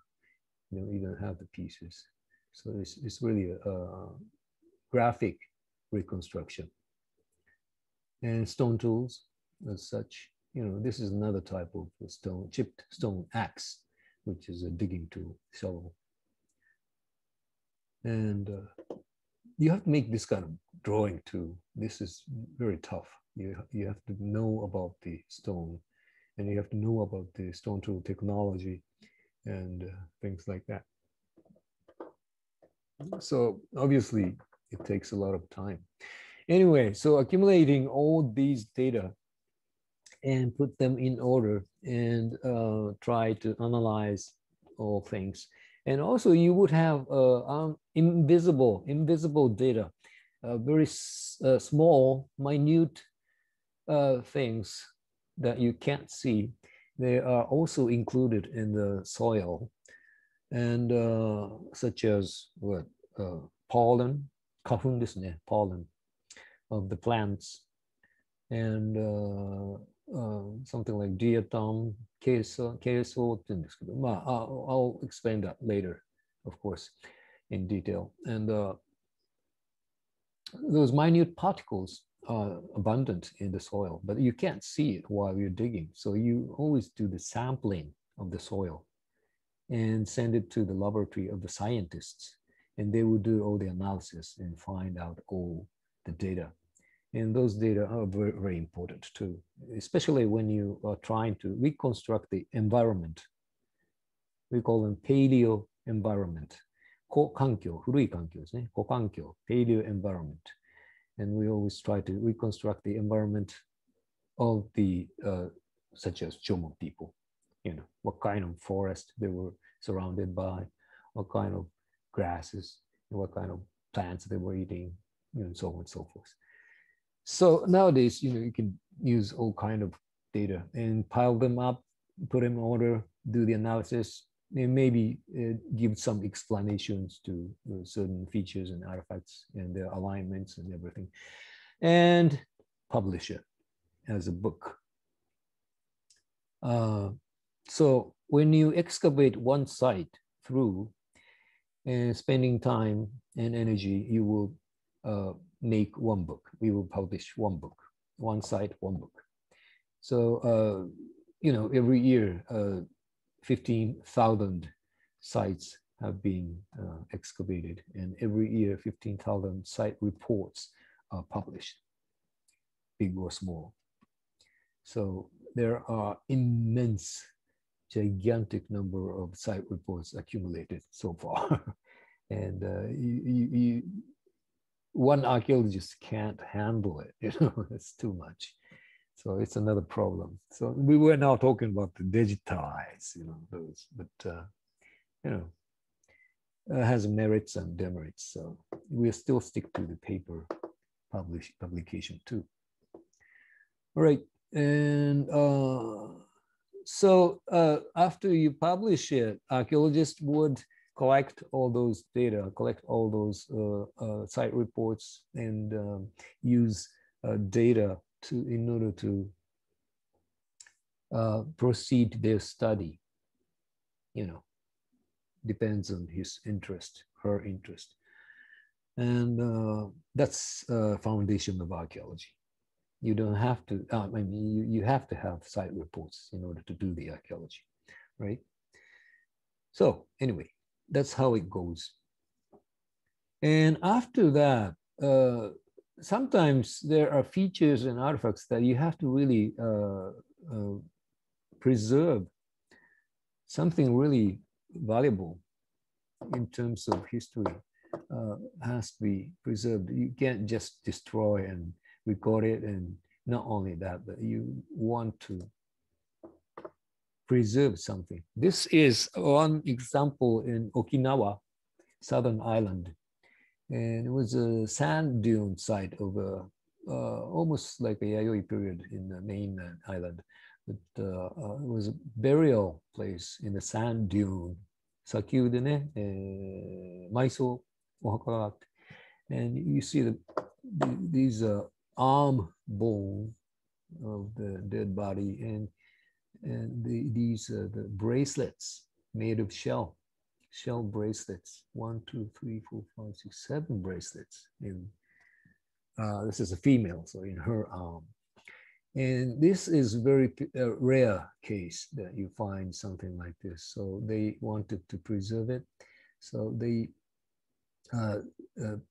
cleaned it first and applied a specific kind of resin, jushiをかけて, then consolidate everything. This is very fragile, very easy to break after what, 3 to 4,000 years. So it became so weak, and you have to consolidate it with a resin. 樹脂で固めるんですね. And this is how they're doing. This is the resin that he's holding. And you cut this area only, and when it's dry, you bring it to the museum and exhibit. And this is one method of preservation directly. And also, and you saw the stratigraphic model at the USM Museum, very first, the last lecture. It was on the wall. This is layers of the loam. And this is how they do it. You know, they make a big hole and make the wall straight, very clean and straight, flat wall, and apply this white thing is the glass fiber, glass fiber. Glass fiber, 布ですね. Glass fiber textile, and apply the resin over it. This white thing is the resin. And consolidate it, and when it's dry, you peel it off, you know, and the resin works like a glue. So the earth comes with the glue and with this glass fiber. So as a result, what you get is here, this one. This is a sheet. Backside, you see this glass fiber, and reinforced with the glass fiber. This is the stratigraphy, entire stratigraphy, the real soil. You know, we peel it off, and we've done this quite lately, last year, and twice at the site of the new building. We made this deep hole of the 4.5 meter deep. And the lowest layer would be the first stage, first phase of the first introduction of human beings into Japanese archipelago. That's almost 40,000 years ago. And so we need to get this sample to demonstrate, exhibit in the new building. And we did it twice because Mitaka City, right, which ICU is located in, Mitaka municipality, Board of Education wanted to have one of these too. But it's not very easy to do this. You know, you have to have a big hole, deep hole. You have to dig it, and you have to prepare it and everything. And so they couldn't do it. And they asked us while we were digging a site. So we said, okay. And they made one of these. And it's already exhibited in front of the city hall. I mean, they have this Mitaka City Hall. And on the other side of the street, there's a education building, what they call. And on the second floor of this education building, they have a corner that where they exhibit their potteries and artifacts, and also this one as well. So if you have a chance, you can visit the place, and anybody can see it free. So, and there are all the explanations written and everything. So take a chance. And this second one, that's for us, not for Mitaka City. We decided to do it because the president, Iwakiri Sensei, all of a sudden decided to do it, you know, and he gave the budget, so we just went for it. And we got another one. It's still in the company that did it, and they're still working on it, mending and, you know, making it neat. And they will put it on the board, and it will be returned maybe next year.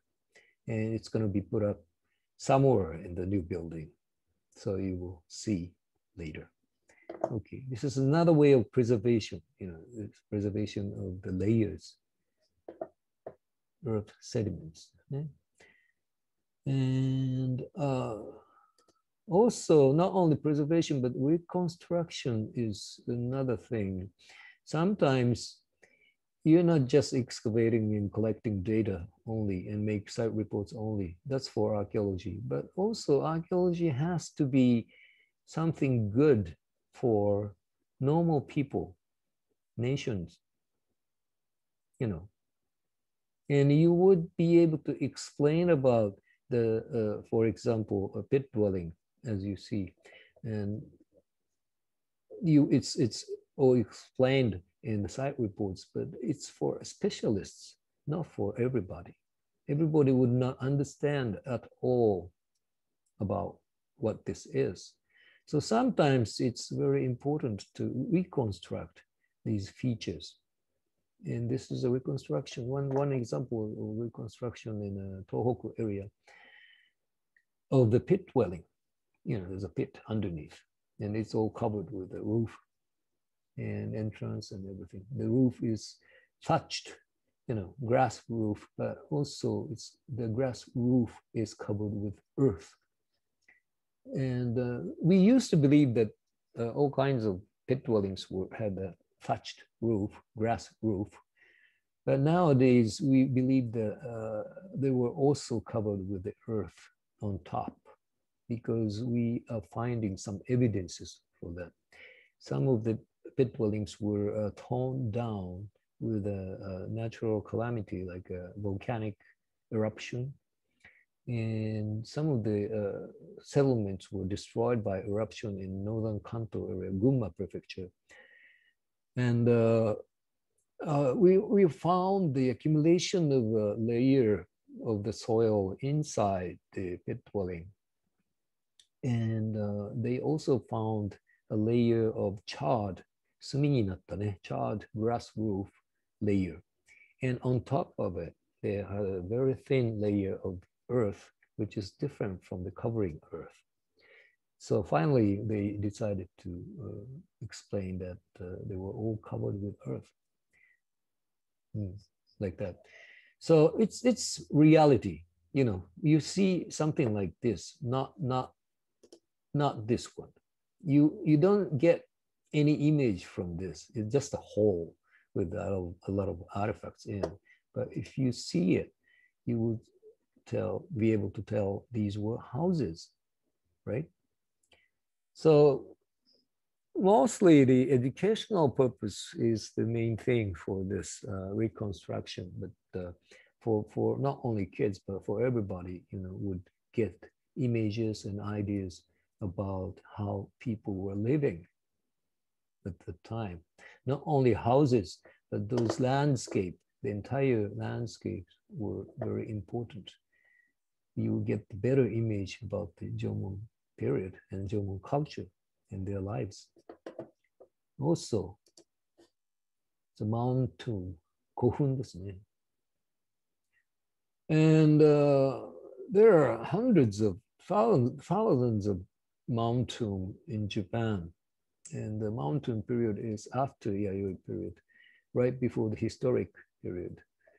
And that's when they had this concentration of the power, political power, and they started to build a local county like unit group, big group.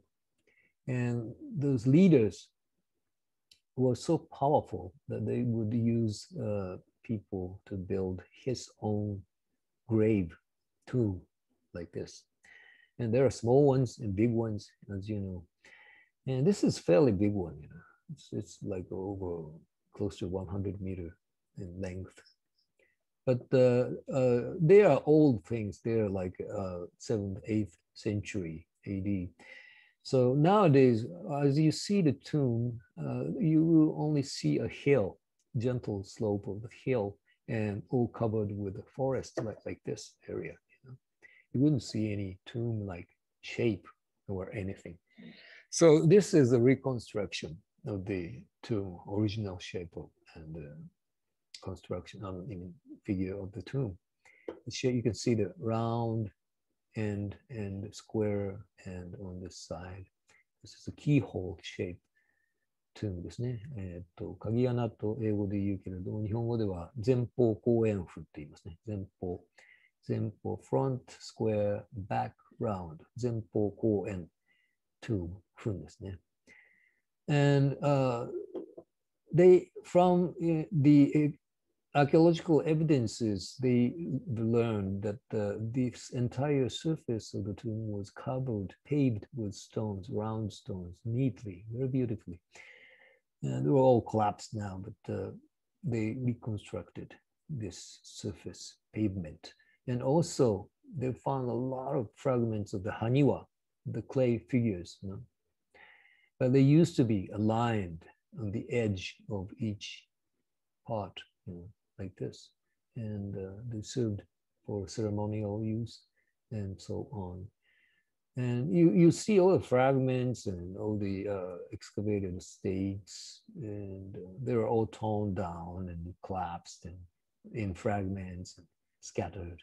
But as you reconstruct everything like this, then you will have a good image of what they used to look like. And this is very important, right? And now, if it's just a hill, you wouldn't feel much of the power of the king at the time. But if you see this one, then you would feel it very well, right? Okay, so mainly educational purposes and publication. Word. Public relation, I would say, for public, for people, you know, we have to share the information in better manner, in better shape. So Anyway, that's field work and laboratory work, and also additional preservation reconstruction. Okay. Any questions so far? All right. So let me go into the logics. It's not difficult. It's very simple, but logics of the basic and very main logic of the archaeology. Just a minute. Find this. Okay. Before I start the next slides, I would like to show you something quite shocking related to this waterlogged site, preservation of organic material. Some people would not like it, but this is a reality. Okay, man's head. It's called Bogman. This is from Denmark in Europe.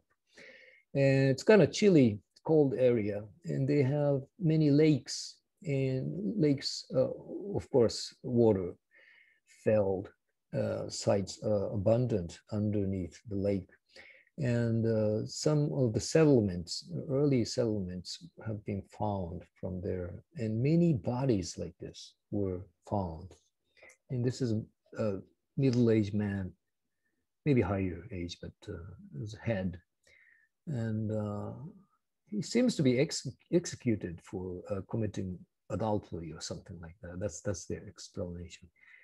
姦淫を犯して、浮気かなんかして殺された、死刑にされた人だっていうんですけどね。And you see, it's so real. It looks as he's still sleeping. And you see all the hair, tiny short hairs and beards and everything. So well preserved. And this is what I mean. If it was soaked in the fresh water, it would stay like this forever. This is one good example. No wonder red leaf would stay for over 7,000 years. Another example of this is aerial archaeology and looking from the sky. This is Ireland site called Newgrange. And they have the circular features, just like a Stonehenge in England. Just same sort of things, but it doesn't have to be made of stone. But all these circular ceremonial features were quite popular in before Celts came in. Those indigenous people, Genjumi, had built ceremonial circular features. And you see this one at the left top. This is already investigated and it's reconstructed maybe and became like a park, you know, with a lawn growing and everything. Now this is just a field of wheat field. But as you look it down from the sky, you see something here, so cool. This is exactly what I explained about in Mongol. You know, the wheat doesn't grow much when you have some obstacle underneath, like the stones, alignment of stones and something like that. So this is what you see, obviously showing a big feature, round feature, another circle around too, very small circle here. And there's something like wall and entrance area, you know. So this is one example of aerial archaeology. Then you would be able to investigate the whole thing afterwards. All right, so let's go into the explanation of chronology and stratigraphy and typology. Chronology means time scale. To put it very simple, it's a time scale made by material.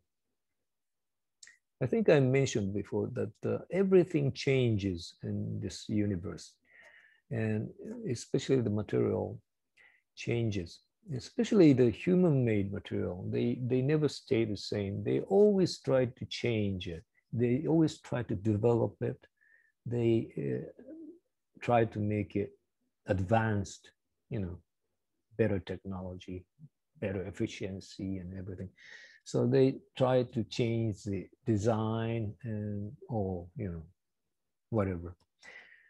So the human history will be represented by this change of material. That's like a time scale. And if you have that time scale, and if you find certain material and that fits into certain part of this time scale, then you would know that this site would belong to this period, if you have the scale already, right? So chronology making is one of the major work in archaeology. You have to have the scale. You have to establish the scale in detail. And in order to do this, you have to have this logic of stratigraphy and typology, two logics. Stratigraphy is, layers. Because we are living in this principle of gravity. The earth has gravity. Everything's big or small or minute, every particle, as long as it has a weight, it's pulled down towards the center of the earth. The apple falls, like Newton mentioned. And so as volcanic ash, earth, leaves, whatever, that goes onto the ground and accumulate on top of each other and forms layers like this. This is kind of complicated formations. It's been made because of the water flow. It's a river flow. River flow was here and scraped the earth and made a bluff like this, every time. This is the earliest bluff. Oh, wait a minute. Ooh. Earliest bluff. The river was on top in the high level. And later on, the river would go back and made another cliff and go back another cliff, go back another cliff. And now you have a river down there. You can't see it now. But so these cliffs formations are the results of the water work. And another soil accumulated over it again. So anyway, the simple principle of this chronology is that old things are buried deep and later things are buried shallow. Well, everybody knows that, It's not very difficult either. It's just a simple things. As you go down, you go into the earlier stage, earlier time period. If it's shallow, it's new. That's all of the stratigraphy. But that's very important because if you, let me go back. If you excavate a site and find artifacts,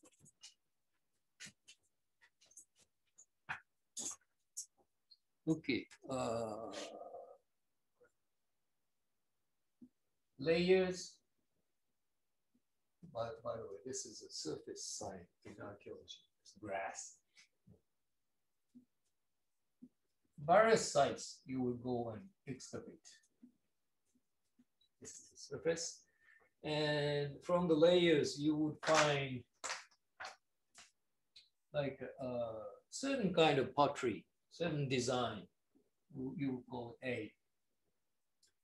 And another site, you would find also the same A in the same layer. But you would find something different from A, called B. And you would find B in this site too, but not this site. And probably see here. Let's see here. Something like that. Depends on the sites. You until you excavate, you wouldn't know what you're going to find. And for this site, you would find A and B, and this site A and C, and B and C. And accumulation of these data would give you a chronology, right? So what's the earliest type of pottery? B, the lowest one is the earliest, right? And B would develop into A, right? So C is later, A is earlier, but later than B, right? So B and A is in this calculation. And as you can tell, obviously C is the most latest material. So this is how you establish the chronology. This is a chronology. You have to have all kinds of data to compare all these and line them on time scale. See, so this is the principle of the stratigraphy. Deeper is earlier, shallower is later. And that's how we can establish this chronology. It's very simple things. And accumulation of these data, hundreds and thousands of data, had established the Jomon period chronology now. It's almost, well, it's not done, or you can go forever. You can classify those types into subtypes, right? C1, C2, C3, and so forth. So we are still working on it, but the basic framework is already done. It's a lot of work, but it's so many Japanese archaeologists had tried hard to establish this entire chronology of Jomon pottery. I will show you the chart later. Anyway,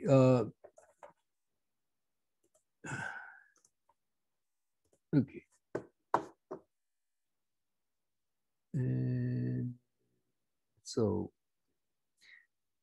and typology is also another thing. As I mentioned already, A and B and C, that's typology. You classify the artifacts like pottery by design, material, technology, fabrication, production technology, and what the kind of clay that they use, material study, whatever the features you can observe, and you can classify them into several categories, and that's typology. And you classify the material and line them in time scale using this stratigraphic theories, and you will get the chronology as a result. Okay. And let's see.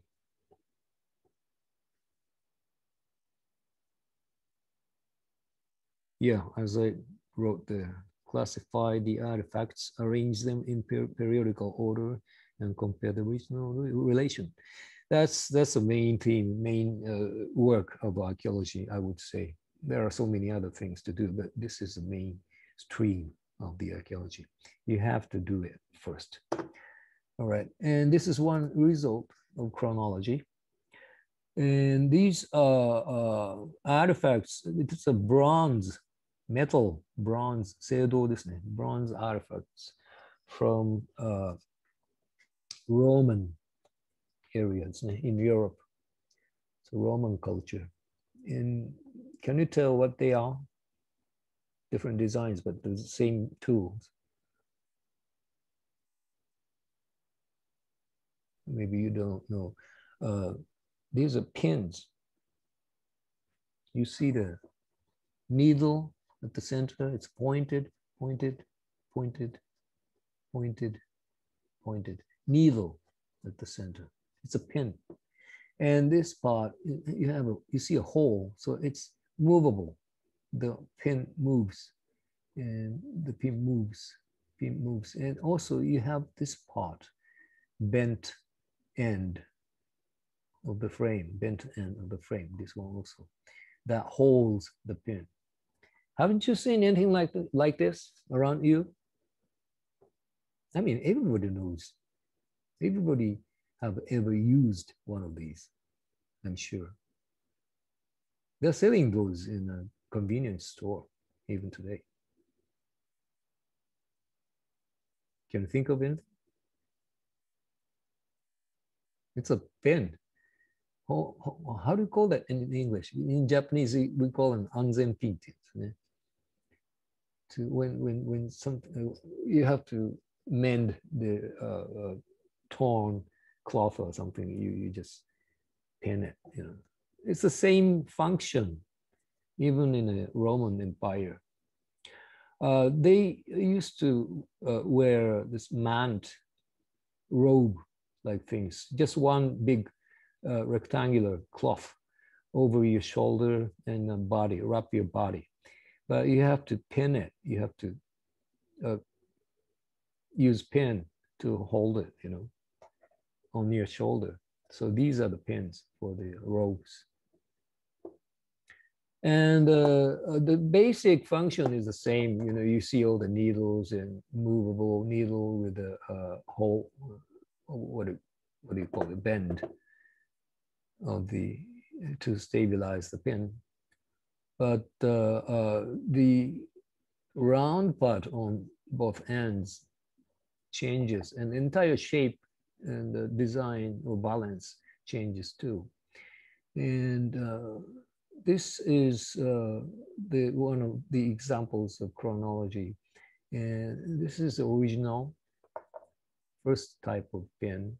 And both ends, there's a decoration, round decoration, but it's kind of modest. You can't really see.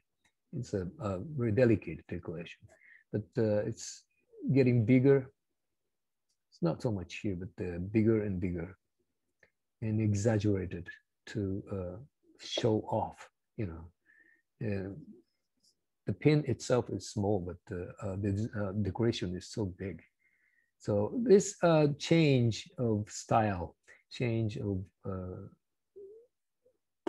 the form and design, and following these change is the chronology, as you can see here. And there are so many examples of like this, you know, and much easier one would be this. Well, everybody knows that. And Mickey Mouse didn't stay the same either. The A is the original, the first form of Mickey Mouse in 1920s, and turned into B, that's 1930s, and C is 1940s. And from 1950s, it turned like D. What's the difference? What's the change?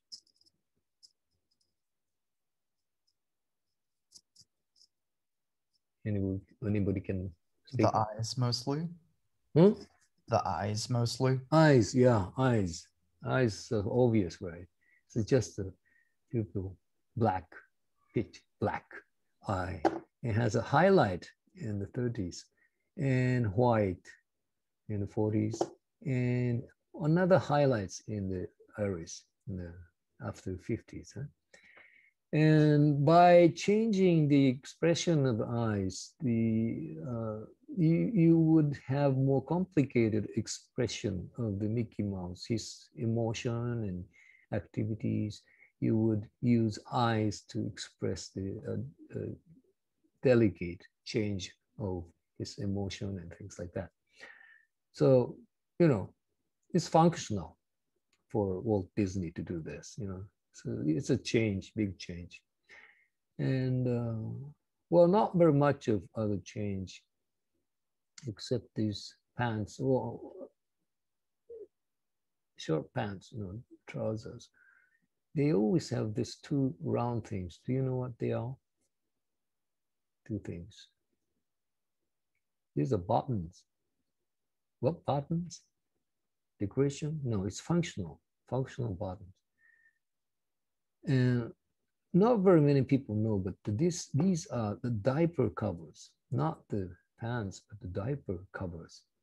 And you have a cloth from back of your hip, it goes underneath, and you fix it with two buttons right here.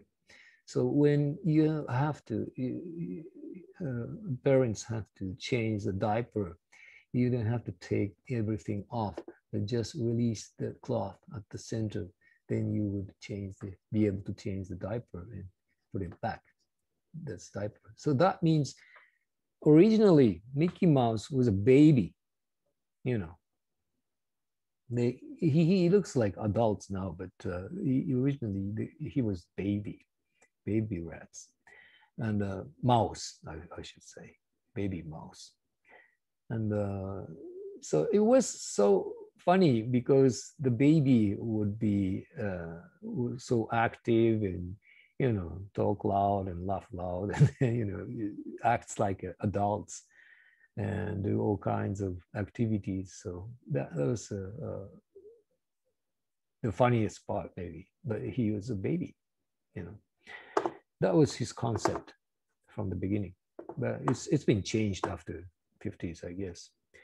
And how about the parts of Mickey Mouse that did not change? Can you find out? Well, tails. Well, we can't do anything with the tails, you know, just a thin line, but definite part. Can you find it? Things never changed.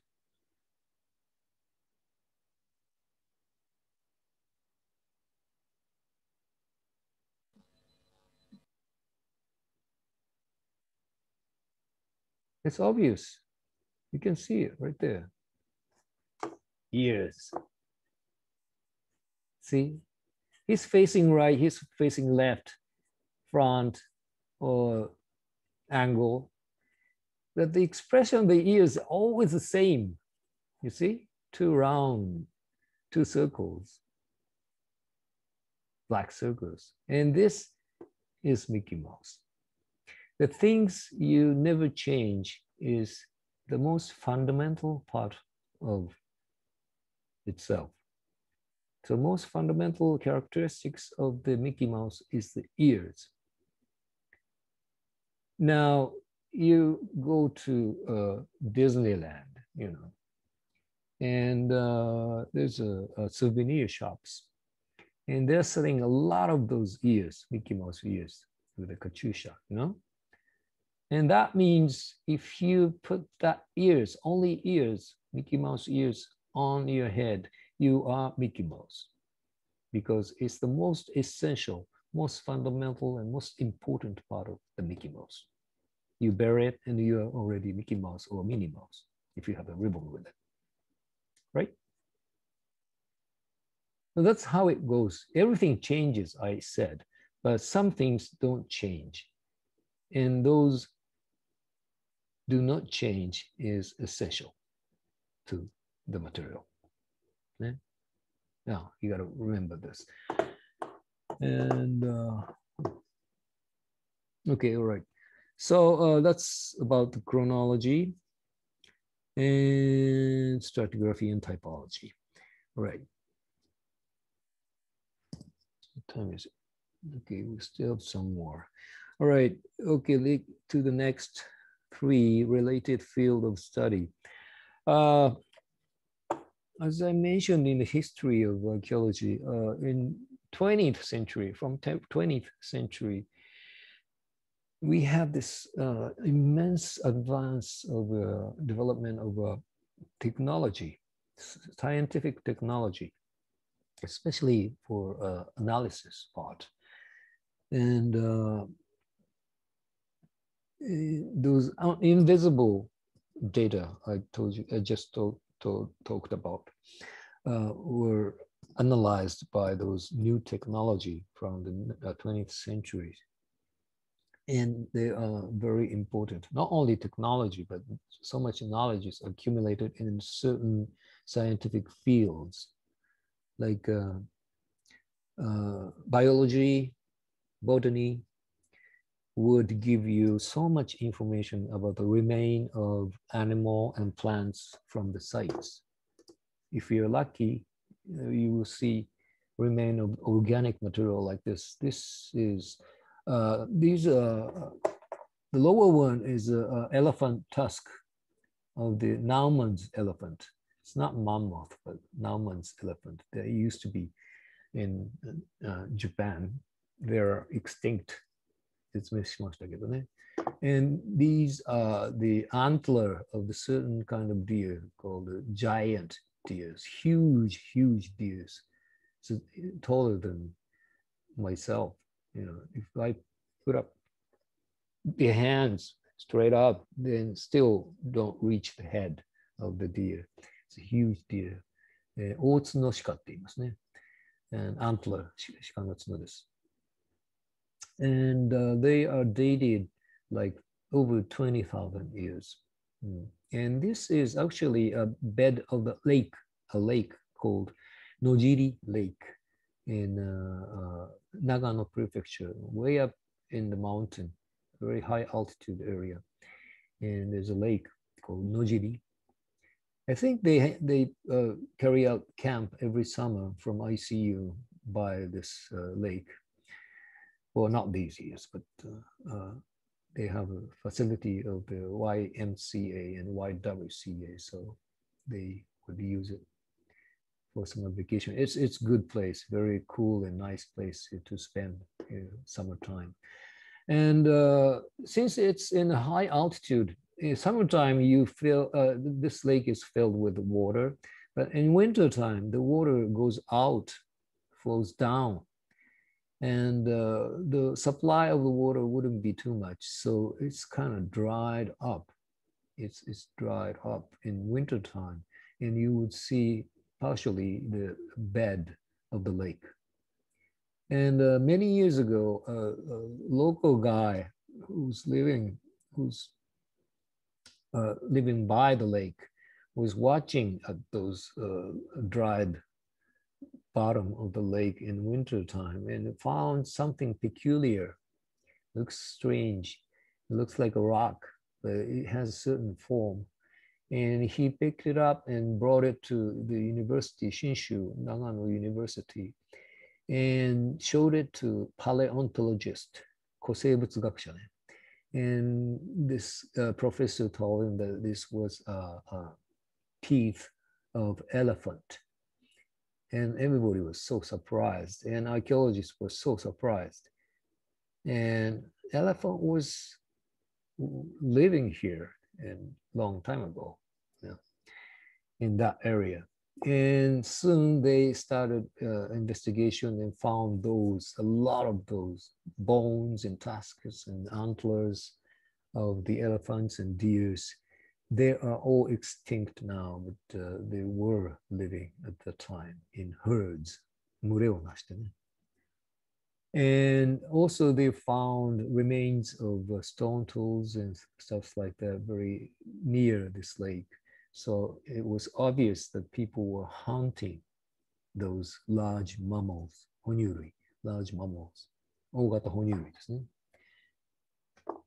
So unless the knowledge of the biologist, you wouldn't be able to tell what these are. So you really have to have a help of botanists and biologists and other specialists, of course, related to environment.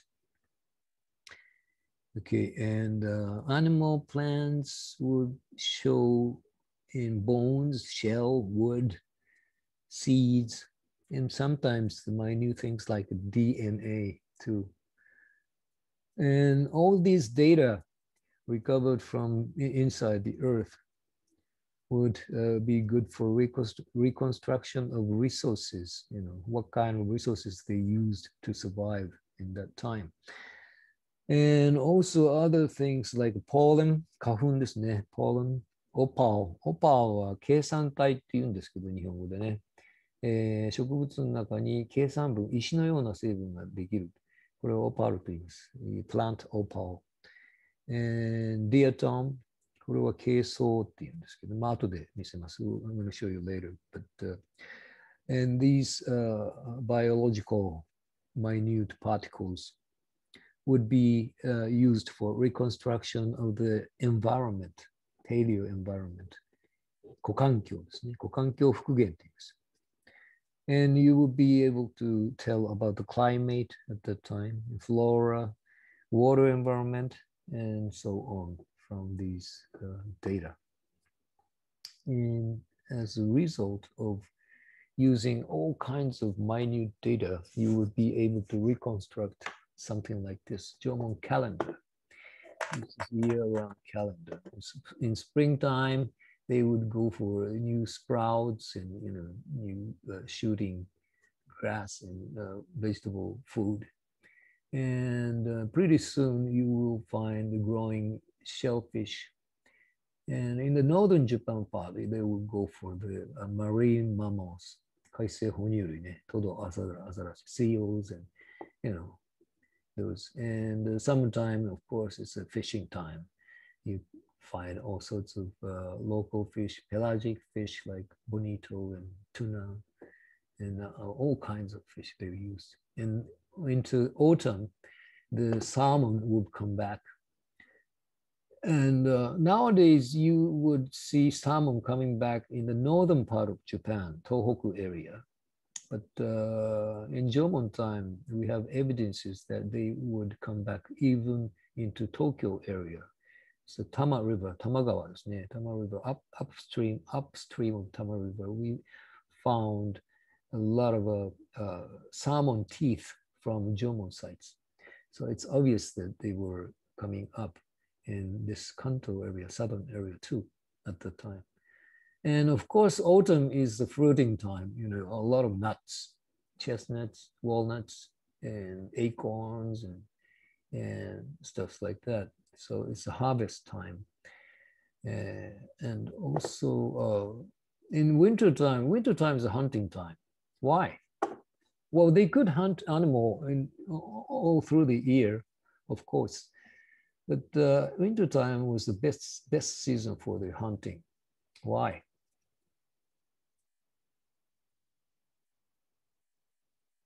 Anybody have idea?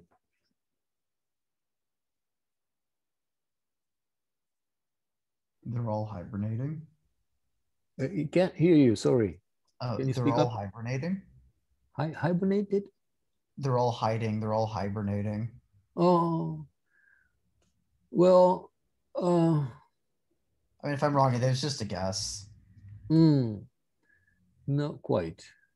Nice. Not quite. But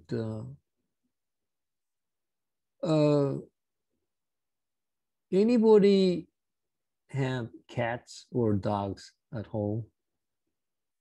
Or any other animal? Cats and dogs are very obvious. Well, how do they change in wintertime?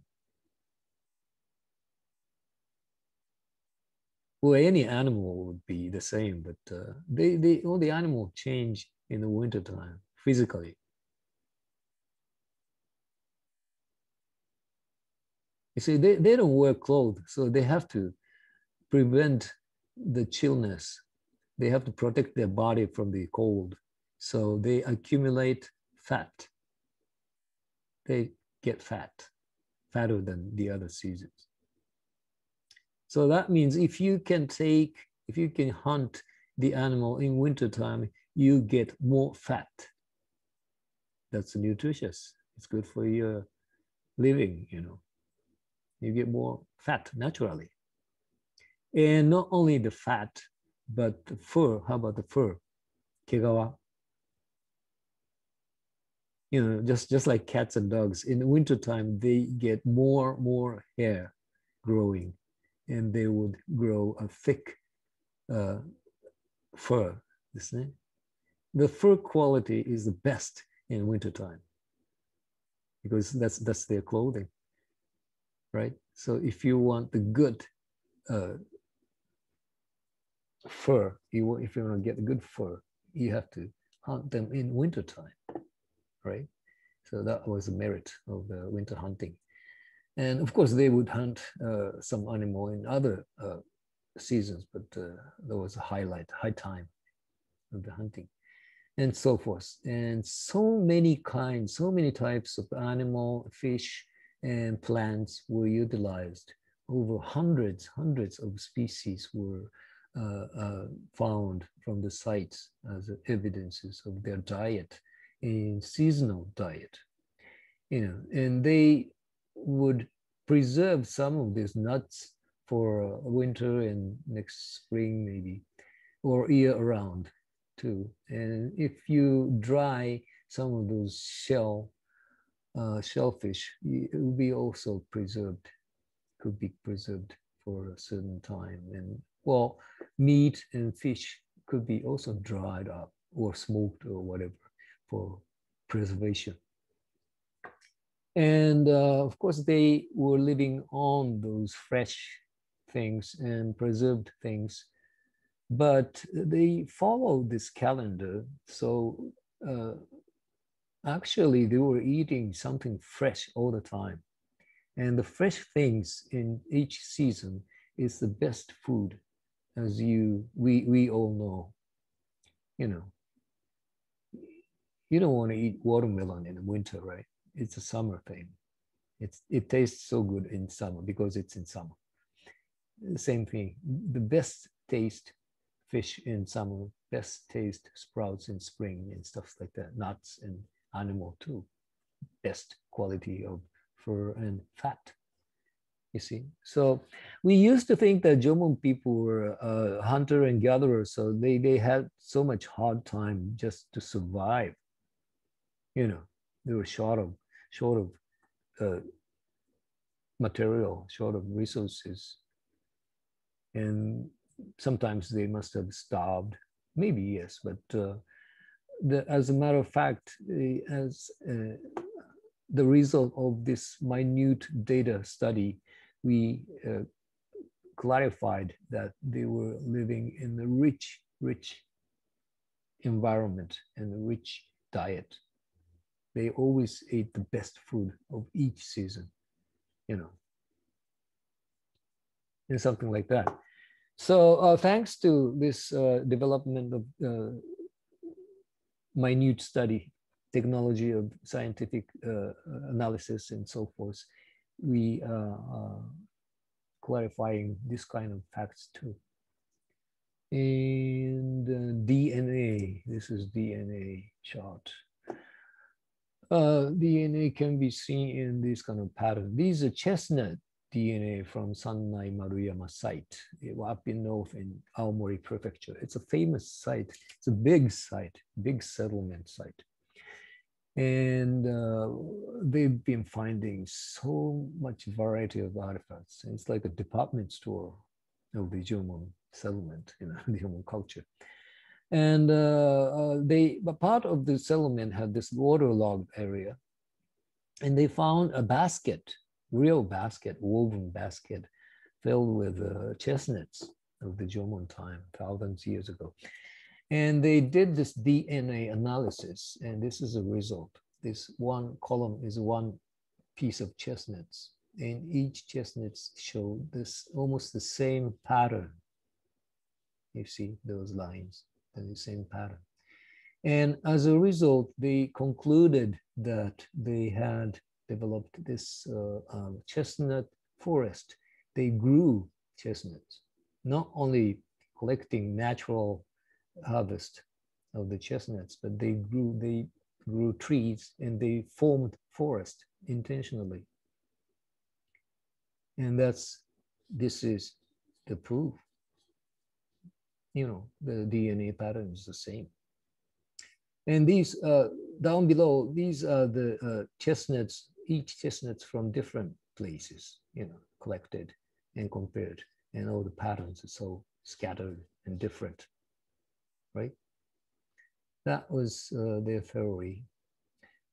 Don't you think it's strange? Do you believe that?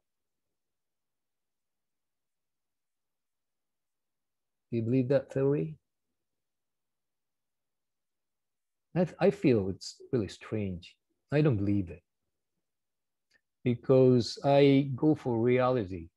When you go collecting chestnuts in autumn, you know, all the chestnuts fallen from the tree, ripe and ready to eat. And you go with a basket, open basket, and try to collect them. And how do you collect chestnuts? You go to one tree and hundreds of chestnuts underneath. You pick one up and put it in your basket and move to the next tree and another piece into your basket and move to different tree, one each. Pick up one each. Do you do that? I don't think so. If I'm to be collecting the chestnuts, I will stick to one tree for a certain time and collect as much as possible. Then move to the next one, right? That's natural, right? But with this theory, each one represents a different tree. So they grew, they created the forest is peculiar. That's not the right kind of theory. I don't believe that. And if you estimate that Jomon people would do the same thing as I did, if they collected chestnuts from one tree in the cluster, they should be the same because they are all from one tree, right? So it's like a trap pit. You know, the data, DNA data is very important. It's invisible. It gives you so much good information about the prehistory and their culture and activity and their environment and everything, you know. So important. You can't do without scientific analysis data. But the problem is how you use it. The scientists will give you all the data, but you are the one, your archaeologists are the one who use it and try to explain something, right? And that's the point. That's where you may make mistake like this. So this theory is totally wrong. I mean, I still believe the Jomon people would grow chestnuts and made forests. You can tell that from the change of amount of pollen of the chestnuts in the Jomon layers too. So it's obviously true, but it's not proved from this data, right? That's important. So it's like a trap pit. You'll be, you know, freaking out just by looking at this data. Oh, they're all the same, so it's a forest. No, it's not. You have to be really careful. This is one example of that. All right. It's already 6:40, so probably it's the right time. You must be pretty tired too. And so let's stop here. And we'll start again from this scientific analysis of pollen from next week. Okay. All right. Any question or comments?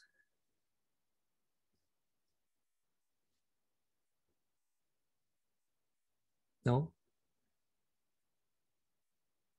You can write that in the comment sheet later, of course.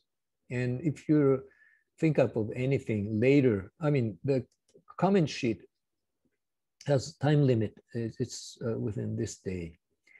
And you won't be able to write anymore tomorrow. So if you think up of anything, question or comment or whatever, just send me an email. Okay. All right. Anything else? Okay.